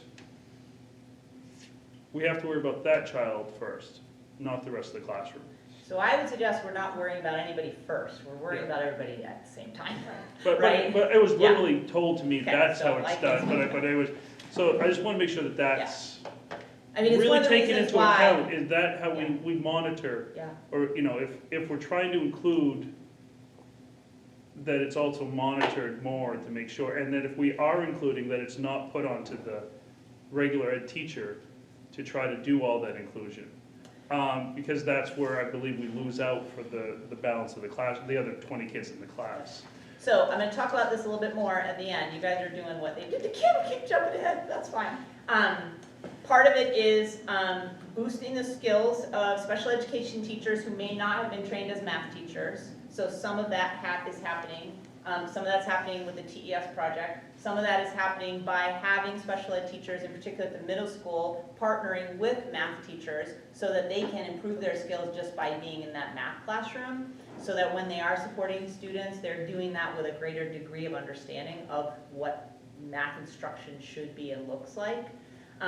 But Rebecca and I were just talking about a TES classroom that's doing much more inclusion, and there were 3 other ed techs in there supporting and individualizing, right? So it's not gonna look like the same in every classroom and in every building, and really what the needs are of the student depends on like what impact that has on the classroom. So a student who has academic concerns but no behavioral concerns may or may not make any sort of major change in the classroom, right? And so you really do have to go kid by kid by kid to say, like, is this the right setting? Is this, if we put them in the setting, is it gonna increase their frustration to the point at which we're gonna have behavior issues, and then we have to make a different plan. So it is literally kid by kid and looking at the data and saying, are they appropriate in that setting? Is there a setting that's better for them?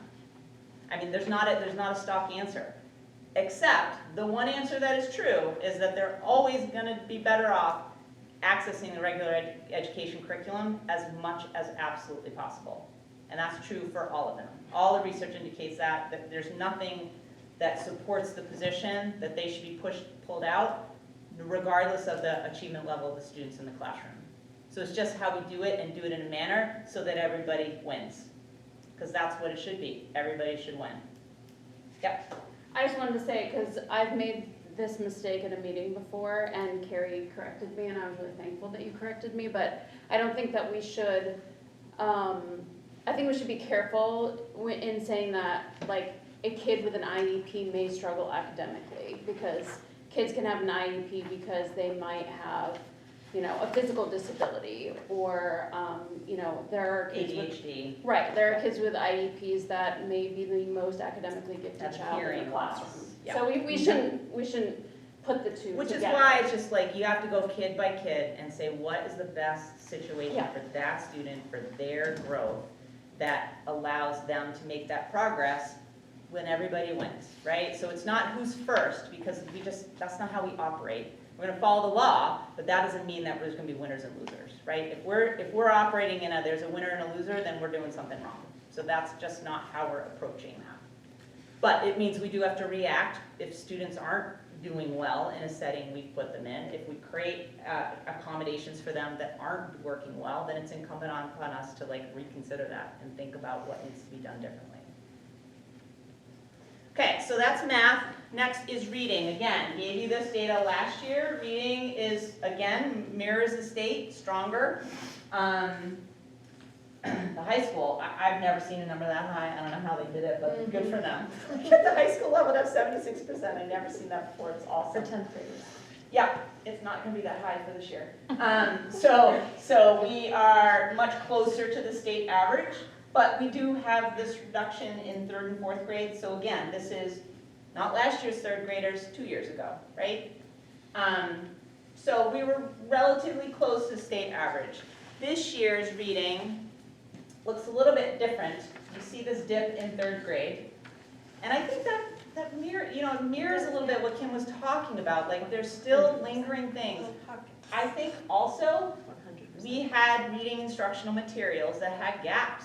Like, that was very obvious. And the reason why we made that change is because there were gaps in that instructional material that we needed to respond to. So the hope will be that we will start to see these improvements, especially at the younger level. The more improvement we see here, the better off we're going to be here. So you can see really strong 5th, 6th grade, 7th, even middle school, high school dips, just because I think 76, I don't know how, again, that's an unrealistic number. But reading is much stronger than math, and we don't see that dip that we do in math. Again, I will just say, when I go back to math, that our dip matches the state average dip. So it's not like just our kids are dipping, and that doesn't make it okay, but it looks very different in math, and I think that is the lack of direct instruction for a big chunk of time. So this puts everything right next to together. Again, this is 3rd grade 2 years ago, and then the next set are last year. Green is us, blue is the state. Very below and have gotten worse in terms of matching with the state at 3rd grade.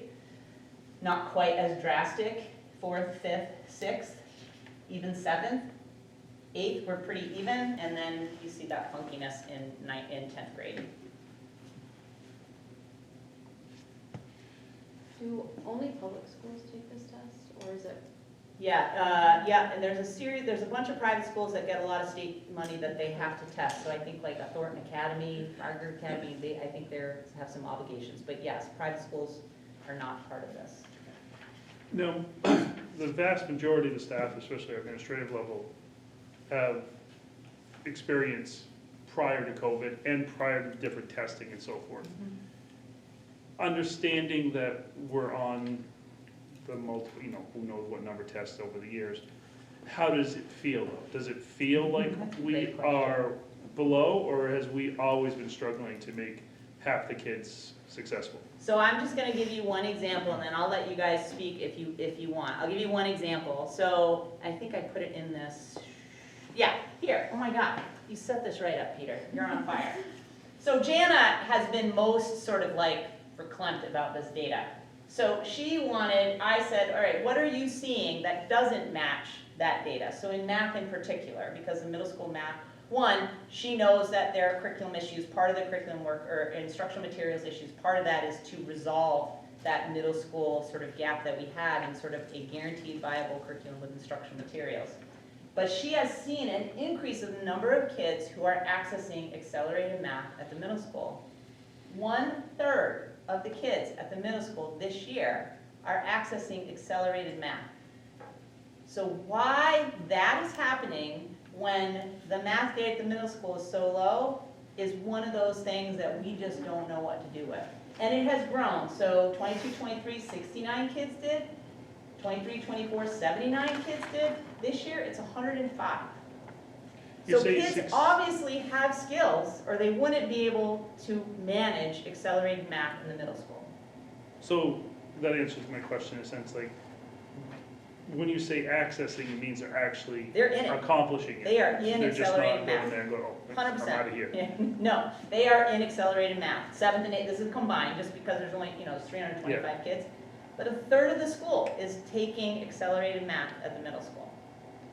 Is it accelerated math, or are they just accelerating in math?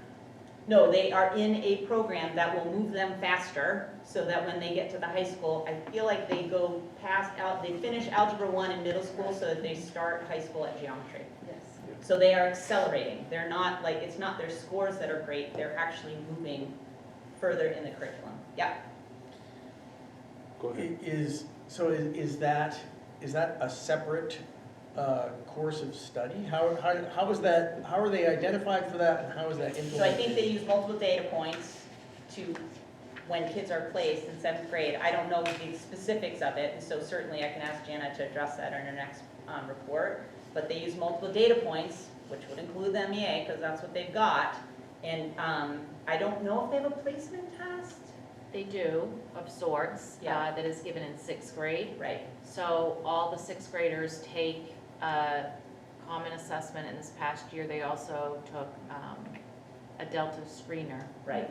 And there is teacher recommendation, there's multiple data points. Yeah. And then that is looked at by the middle school staff when they are placing students for their math instruction.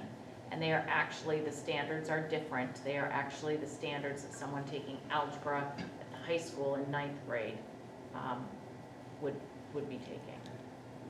So they're moving into that so that when they get out of middle school, they're gonna be in a different class. So that's just one of those things. Like if kids couldn't do algebra in the middle school, we'd be like, okay, well, not only are their test scores bad, but they actually don't know anything. But it turns out they do, and they can do, when given the opportunity, can accelerate. So it's just one of those weird things. Yeah. Well, I'm wondering, if we've, say, got 40% proficiency in the middle school, and 33% of them are advanced, is that highlighting like a disparity from, if we've got a really successful 1/3, but a 2/3 or 60% that is perhaps like a separation, if you will, like? I think it is a long-standing practice of students with disabilities in math not having access to regular math curriculum. So I think there is a group of students who are not making progress, and they haven't had access to the curriculum to do that. So I do think there is that piece. What the rest of that looks like is a great question. It's a great question. Okay, so a couple things that we're doing in response to this. Yes, go. Sorry, oh, sorry. How far back does the MEA data go? If we wanted to look at a 15-year trend, and is that I'm gonna take you back to this timeline. It starts in 2023. Different test, different test, different What test. were the tests that we took as? I remember taking standardized Totally testing. different test. Different testing. Yep, not the same test. Probably back then it wasn't even the same standards because the standards changed around 2014 with the adoption of Common Core, and they've been updated since then, so they probably weren't even the same standards. Goodness, I was filling in a bubble sheet. Yeah. Yeah, so they're not comparable. So when we see reports, the big one that came out last year, people talk about, where that shows the trend in, they talk about Maine education. I have a feeling that's NAEP. I have a feeling that refers to NAEP, but if you show it to me, but I bet if you looked in the fine print, it would be that NAEP data. Because it's the only data that you could do any kind of comparison state to state, is that assessment. So I'd be curious how how our own grading system matches with what we see in these bar graphs. Is this, do we have that many students who are failing? Or No, so, I think that's the other trick. I mean, what you have to remember is this is like, how many questions, Teresa, you and I sort of had another moment, we were banging our head against the wall. How many questions are actually used to determine the score? I want to say it was 27. I don't know if it's that high.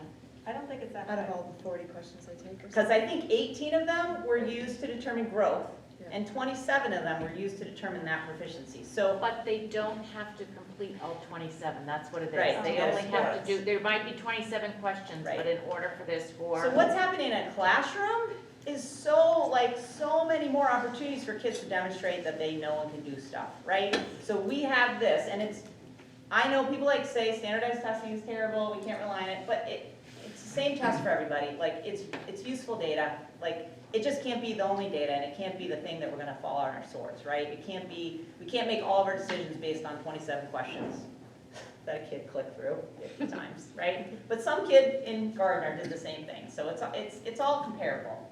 So I think it's just, kids are not massively failing classes. They are like getting to high school and taking AP class. Like, they're doing all the things that they should be doing.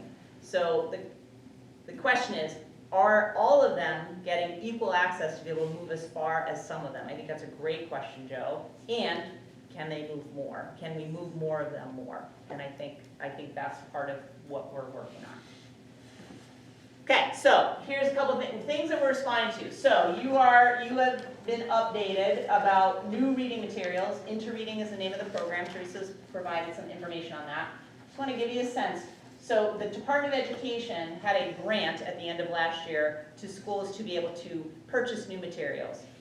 I think that's in response to knowing that lots of schools had materials that had gaps in what the instruction should be. So went through a process of screening, looking at lots of different programs, purchased, $71,000 was the grant. We used an additional $86,000 of ESSER funds, which was the running out of the COVID money.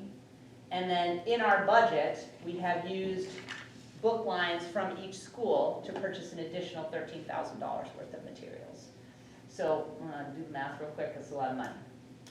We will probably need to spend a little bit more because 6th grade did not implement, and everyone is sort of saying like, we need to get 6th grade on this as well.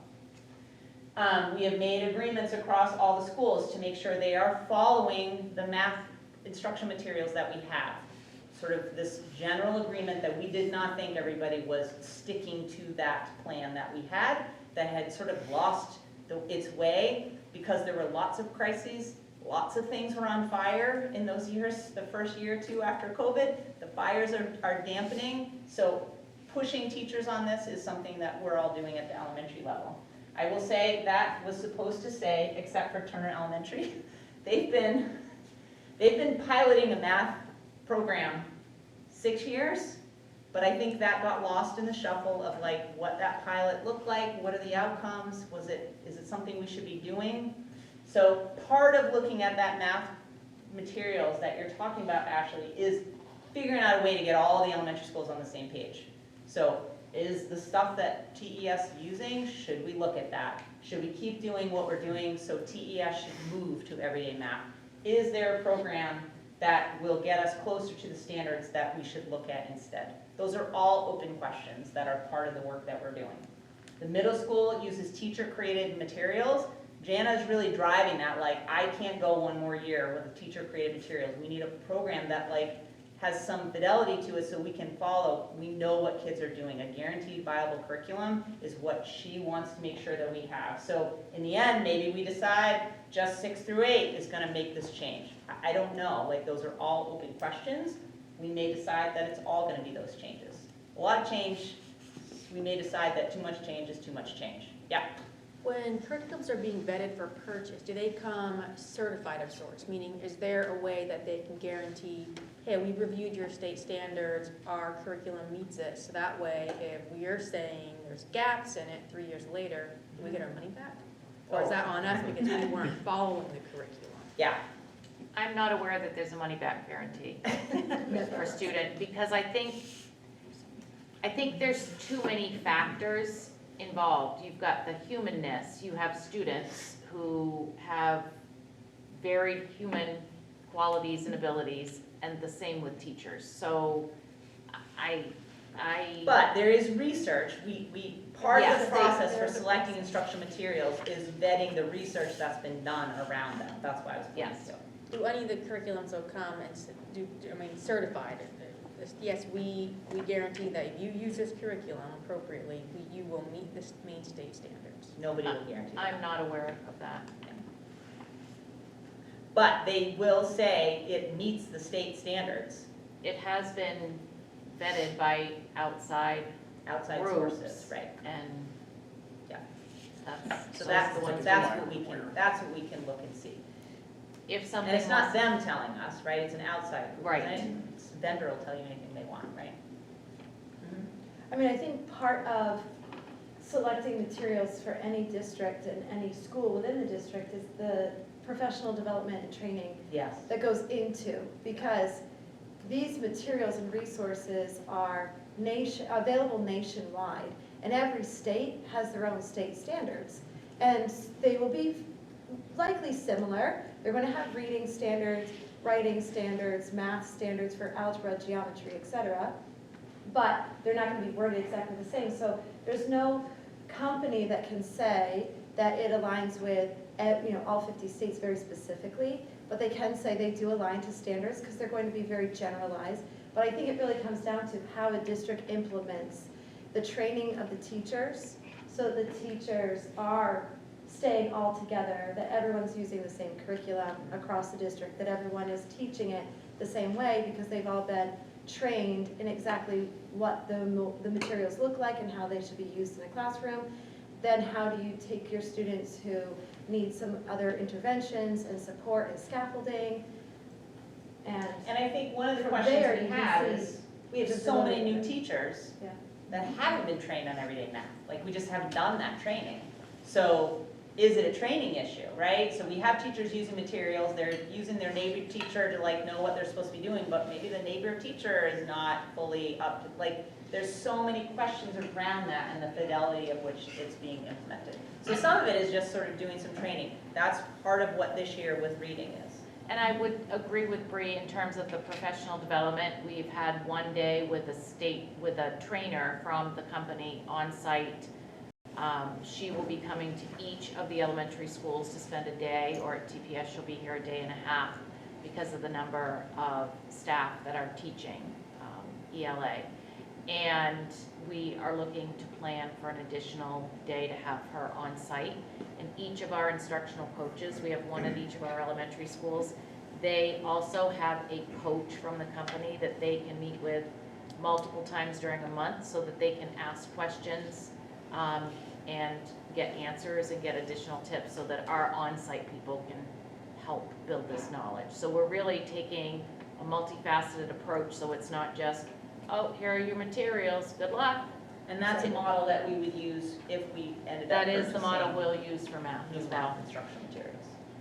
Yep.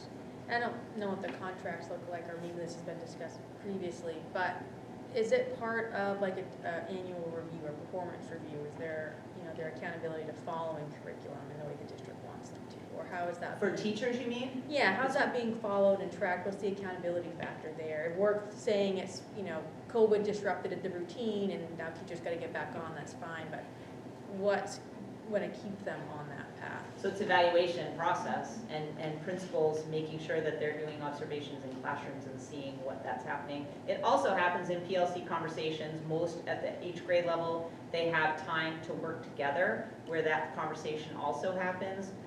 And I think the other thing that we know we need with the common assessments, that is where you really see when people are doing what they're supposed to be doing. If everybody in third grade has to do this assessment, then that's how teachers really get that sense of how they're implementing the materials and what the impact is for the students.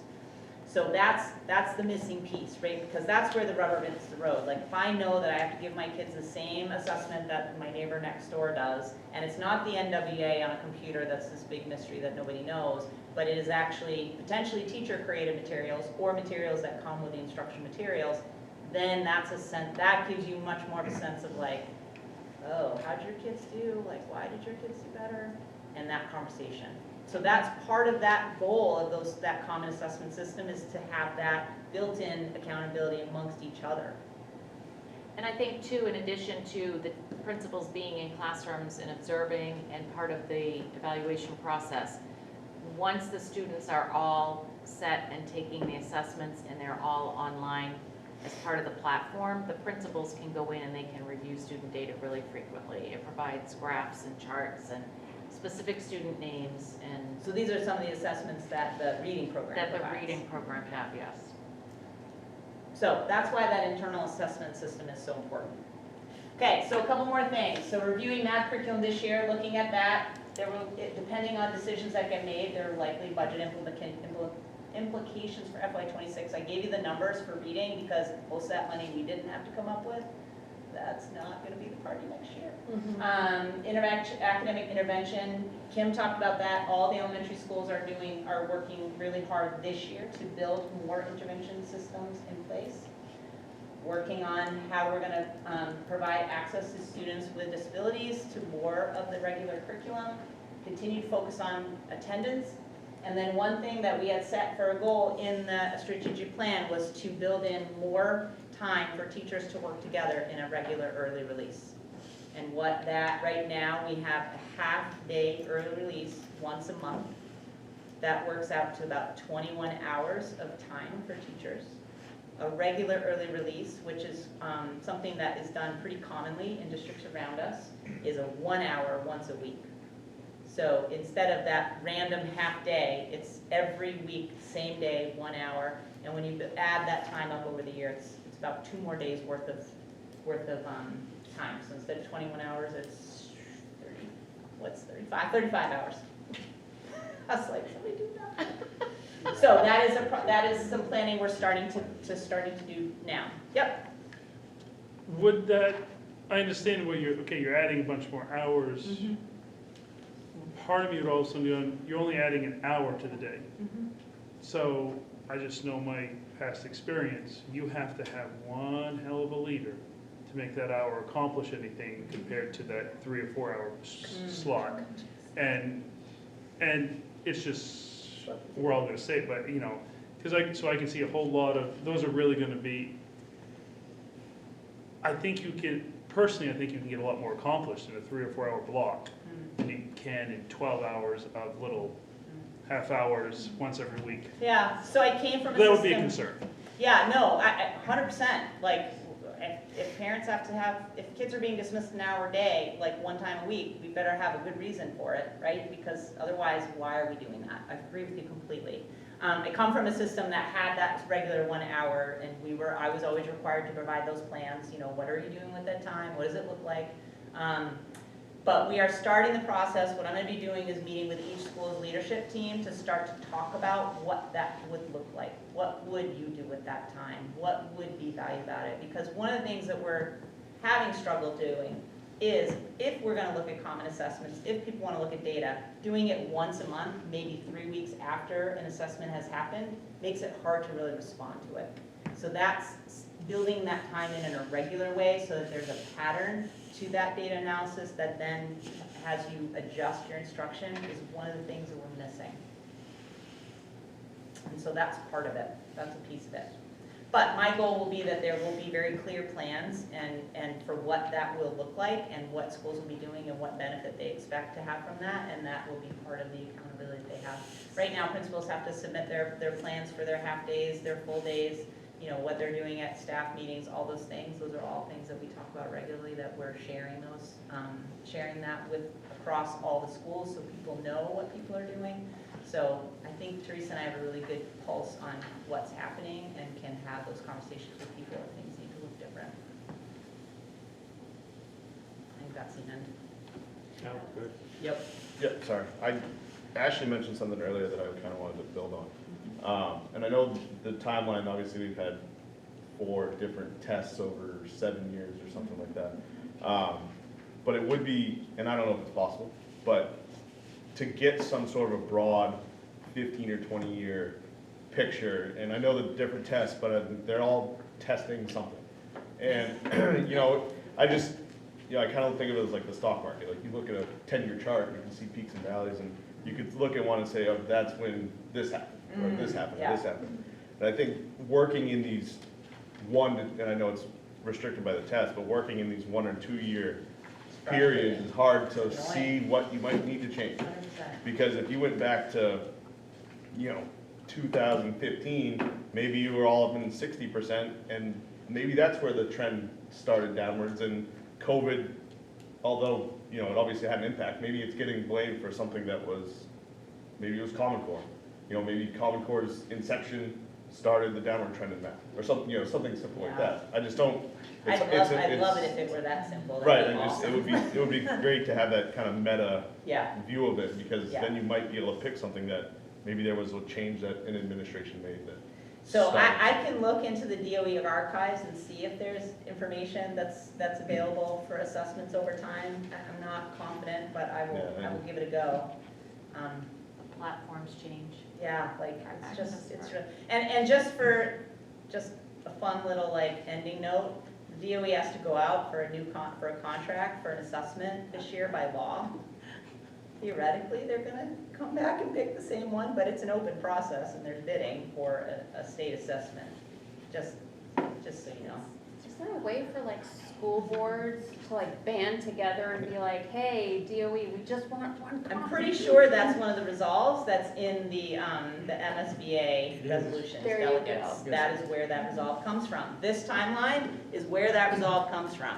Okay, That is why that resolve is there, because this is stupid. I'm going to bed. Just saying. That is just stupid, what's been happening. Is the walk away from the SAT primarily because of COVID and that a lot of the schools stopped requiring it? Well, no, I know. I mean, the state pulled the plug like during COVID just because things were so crazy. There were some schools that were not fans because you had to do it on a Saturday and they had attendance issues. I maintain that it was like the most useful thing I ever did with kids because they actually cared about it and. Well, yeah. And Yeah. it's a falsehood in my opinion, Yes. that Yep. schools don't still require it. So, They're moving back. Or Yeah. some are moving back, right? Some never left it. Yeah, Right. yeah. So, All Can I right, just say one final thing too, real quick? please. As an educator, just speaking, putting that hat on for a second, one thing that is frustrating as districts to look at the data, to ask all these questions, why the dips and why the high scores and stuff. And understand too, like as teachers, it's hard to work with your classroom when one year we're being taught how to, like, we have to administer these tests. Yeah. We don't bring in Yeah. people from the testing company to say, okay, set your kids up in the cafeteria or in your gymnasium and we will test your kids, we know what we're doing. You're asking a classroom teacher now to say, okay, so pass out laptops to your kids and explain to them how to get onto the program. And as a teacher, how can you watch and monitor and what you're allowed to do, what you're not allowed to do. And every year or every other year, every 3 years, we also have to learn yeah, a new test. yeah. And a new how to platform. proctor a 100%. new test and what the data looks like. So it's like just as frustrating on the Layers of teacher side frustration. of things to go, okay, how do we use this data to help the kids in our class? And then it's all being pulled out from underneath and you have to start all over again. Seems like an obvious problem. Yeah. It is an obvious problem. All right. We still have another solid item on our agenda for tonight, item 10.3. So I'll entertain a motion for consideration and approval of policy committee recommendation, second reading and approval of revised policy JLCD, administering medication to MSAD52 students. Anyone want to make that motion? Crystal, second by Jamie. Now into discussion. Go ahead, Anthony. So the first paragraph of this, the second sentence of it just really throws me off because it seems to suggest that the medication is being required in order for the student to attend and participate in the educational program. Could you Yeah, reiterate so where page you are? one, Yes, first page one. paragraph, First paragraph. second sentence, the district will not deny educational opportunities to students who require the administration of medication in order to remain in attendance, and so forth. It strikes me as that we can strike in order to remain and onward, put the word therefore at the beginning of the sentence, and this paragraph makes much more sense. Can you repeat what you first said? That you said, I feel like this sentence implies. Right, so if you were to diagram this sentence, the in order to remain in attendance and participate in the educational program is linked to require, right? So Right. students are being given medication so that they can stay in school, not for their health. You would assume that they're being given medication because they need it. It goes to the deny, I think, Anthony, not the required verb. No, I don't think so. So I will make a motion that we strike in order to remain in attendance and on in that sentence and add the word therefore to the beginning of it so that the entire thing states that the board discourages the administration of medication to students during the school day when other options exist, but recognizes that in some instances, it may be necessary for a student to have medication administered to him, her, while that student is in attendance at school. Therefore, the district will not deny educational opportunities to students who require the administration of medication, full stop.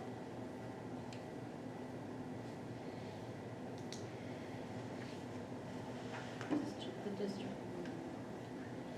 wants us to say there and stop at medication, not in order to remain. Yeah, just go ahead, just- Ashley, I'm sorry, just I'm gonna say- digesting all of this. Reading that, I think it's this, for me, it gets to the same place, it just shortens up the paragraph. I don't see it makes any difference. The result of I don't see a problem with either one, I think they say Oh, the yeah, exact hold on. same No, it's a thing. very good point. Anthony's made a motion to amend this. That requires a second. Who was the second? Be Ashley, is the second, okay. So now we're discussing this particular thing. Go ahead. Oh, I was just agreeing with Ashley, I don't think that either way you put that, it says the same thing to me. All right. Go ahead, Bree. The second part of the statement of that sentence that we're looking at, where Anthony would like to move the period to the middle of the sentence, I think it's just saying that we want to keep students in school, we want them to remain in attendance, to be able to participate fully in their educational program that is by law allowed to each student. So I think that is strong language that should stay there, that we are not going to deny their attendance or their progress in their educational program. And again, if it doesn't change much to keep it, then I think we should just keep it. If it still says the same thing, but I do think that is strong language, that we should keep that in there. I just want to ask a question first, Anthony. The genesis of this language was MSMA recommendation, or where did this language come from? Policy committee? Let's see, this is directly from, so that first paragraph is directly from the 20-A MRSA 254. That's in the law, that's the law, the language of the law. Yeah, I'm looking it up right now, so I can read the exact law. But TPS has no internet. I know, it doesn't, I'm sorry. Go You ahead. have to step out into the garden.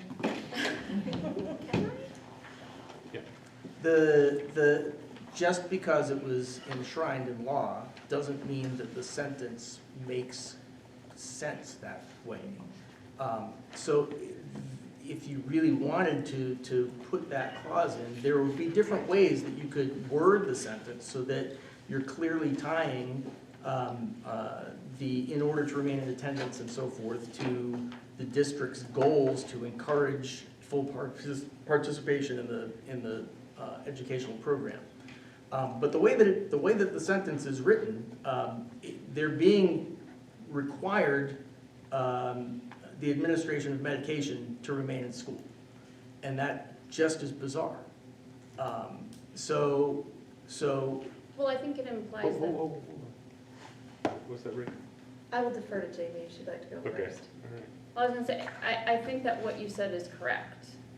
It implies that the administration of medication is required for them to stay in school. Because if they don't receive that medication, then they can't stay in school. But that is basically restating something that's in the first sentence, where we recognize that in some instances, it may be necessary for a student to have a medication administered while they're in school. So it just makes it very clear that we're not medicating students to stay in school. We're medicating them because they require medication. It's between them and their doctor and their parents. They figure it out. We don't have a role in that. If they need it done during school, we will not deny them an education. That's what it says if you amend this sentence. or, that one sentence. Go ahead. So the only thing that my only thought is that I don't know if eliminating attendance and participate in educational program broadens this. Like, we won't,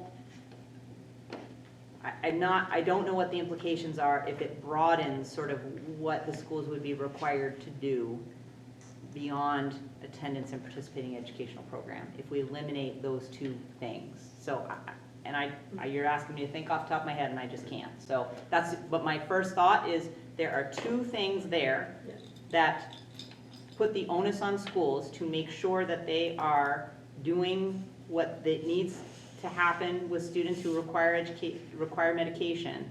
And if we don't have those two things there, I just don't know if that requirement then gets broader for the school. I can't tell. Right, and along with that, I think if we put the period where we have that hard stop then and say students who require the administration of medication, and we stop there, I agree, Carrie, that perhaps the rest of it broadens it a little bit more to when a student is requesting some Tylenol because they have a migraine or a headache, but they don't necessarily have a doctor's note and they don't have a plan with their doctor, but otherwise that student might be calling home to leave school because the headache is bothering them. So can my student go to the school nurse and get the Tylenol so they can continue to remain in attendance and participate in the educational program without having a big old doctor's appointment to say, oh, he got a headache, so So I'm wondering if this does keep it broad enough to be able to still give the nurses permission to be able to administer Tylenol, not just, did you have a doctor's note because you have ADHD and you have to take your required ADHD medication at lunchtime so that particular student can stay and continue in school. Does this broaden it to other kids who might need other various forms of medication so they can stay in school without it coming with a doctor's note? Does that make sense?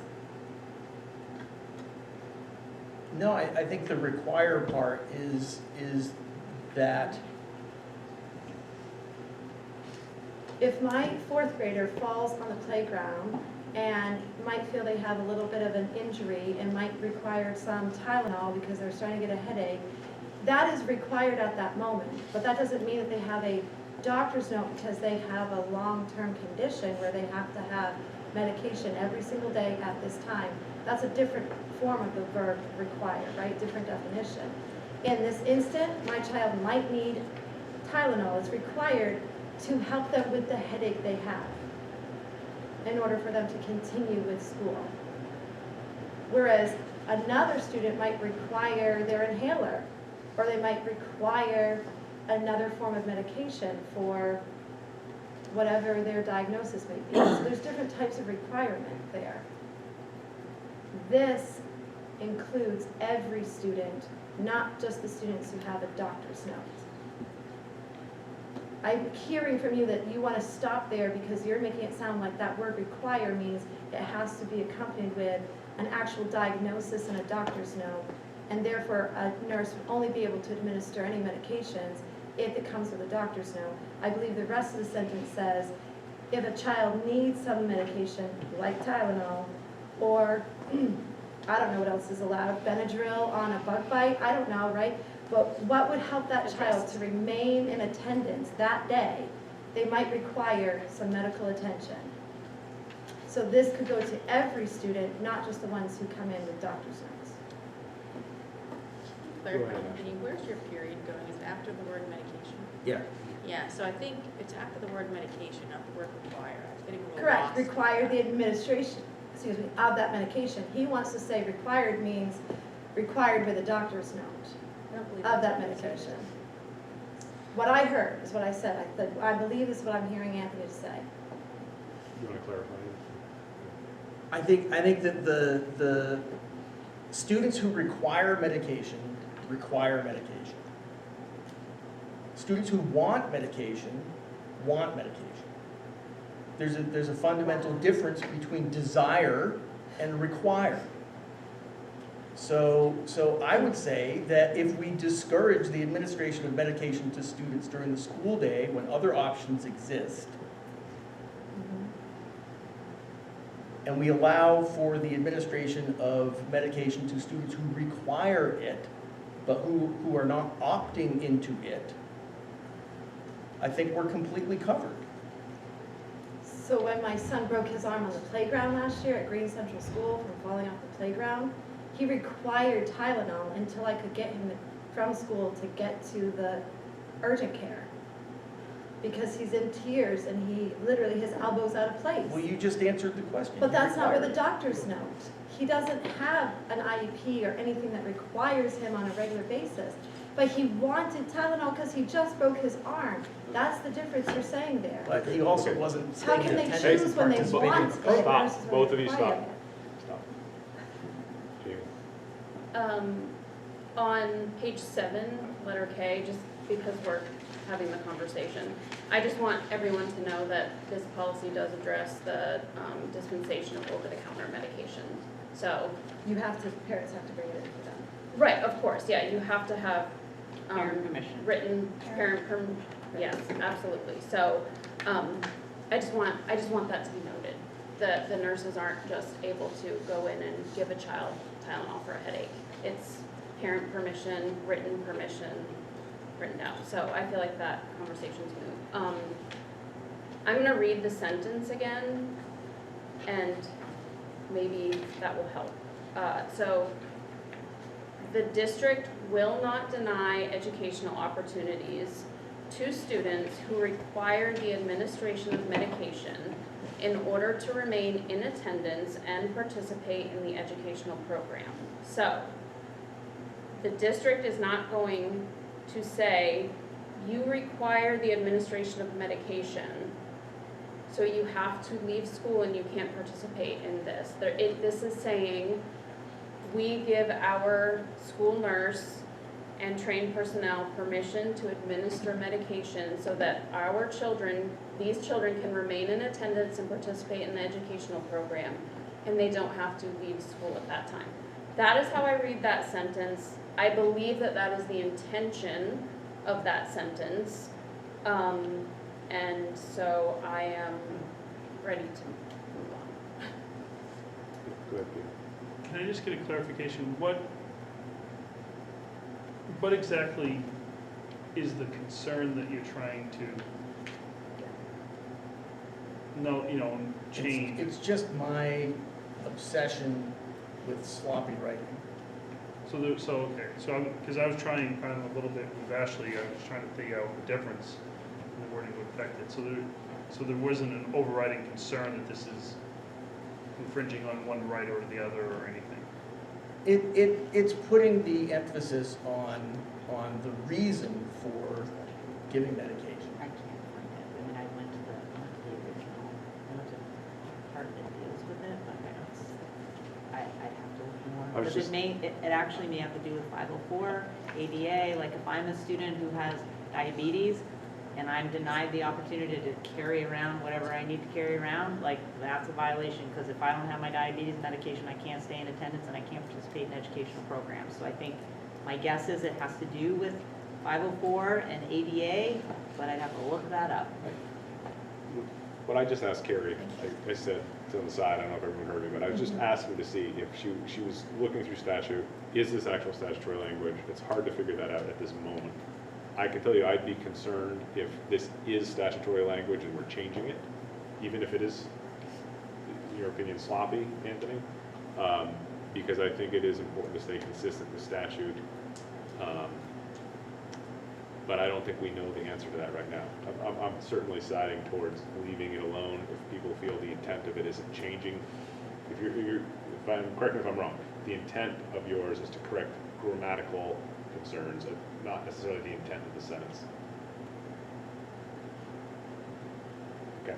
Yeah, I think it does subtly, I mean, the sentence means something else, but I think it means something cleaner. So I have a concern about changing it for that reason, not necessarily because I think it reads clean with the way you're changing it, Anthony, but I don't necessarily know right now without being able to study this more, whether it actually changes anything or not, especially if there's statutory language that matches this policy. So I personally feel like we should either move forward with this, but if we do feel like changing it, we should at least pause to review the statute closer to make sure there's not a problem before actually enacting this amendment. That's how I feel. I don't know. We can move to vote if people want to vote on this amendment right now, but and we can, I guess, deal with that after. So does anyone want to discuss the amendment anymore right now before we move to a vote? Okay. So all those in favor of the amendment? Anthony, all those opposed? Like 7-1. Okay.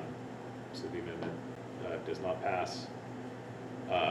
Any more discussion around this policy?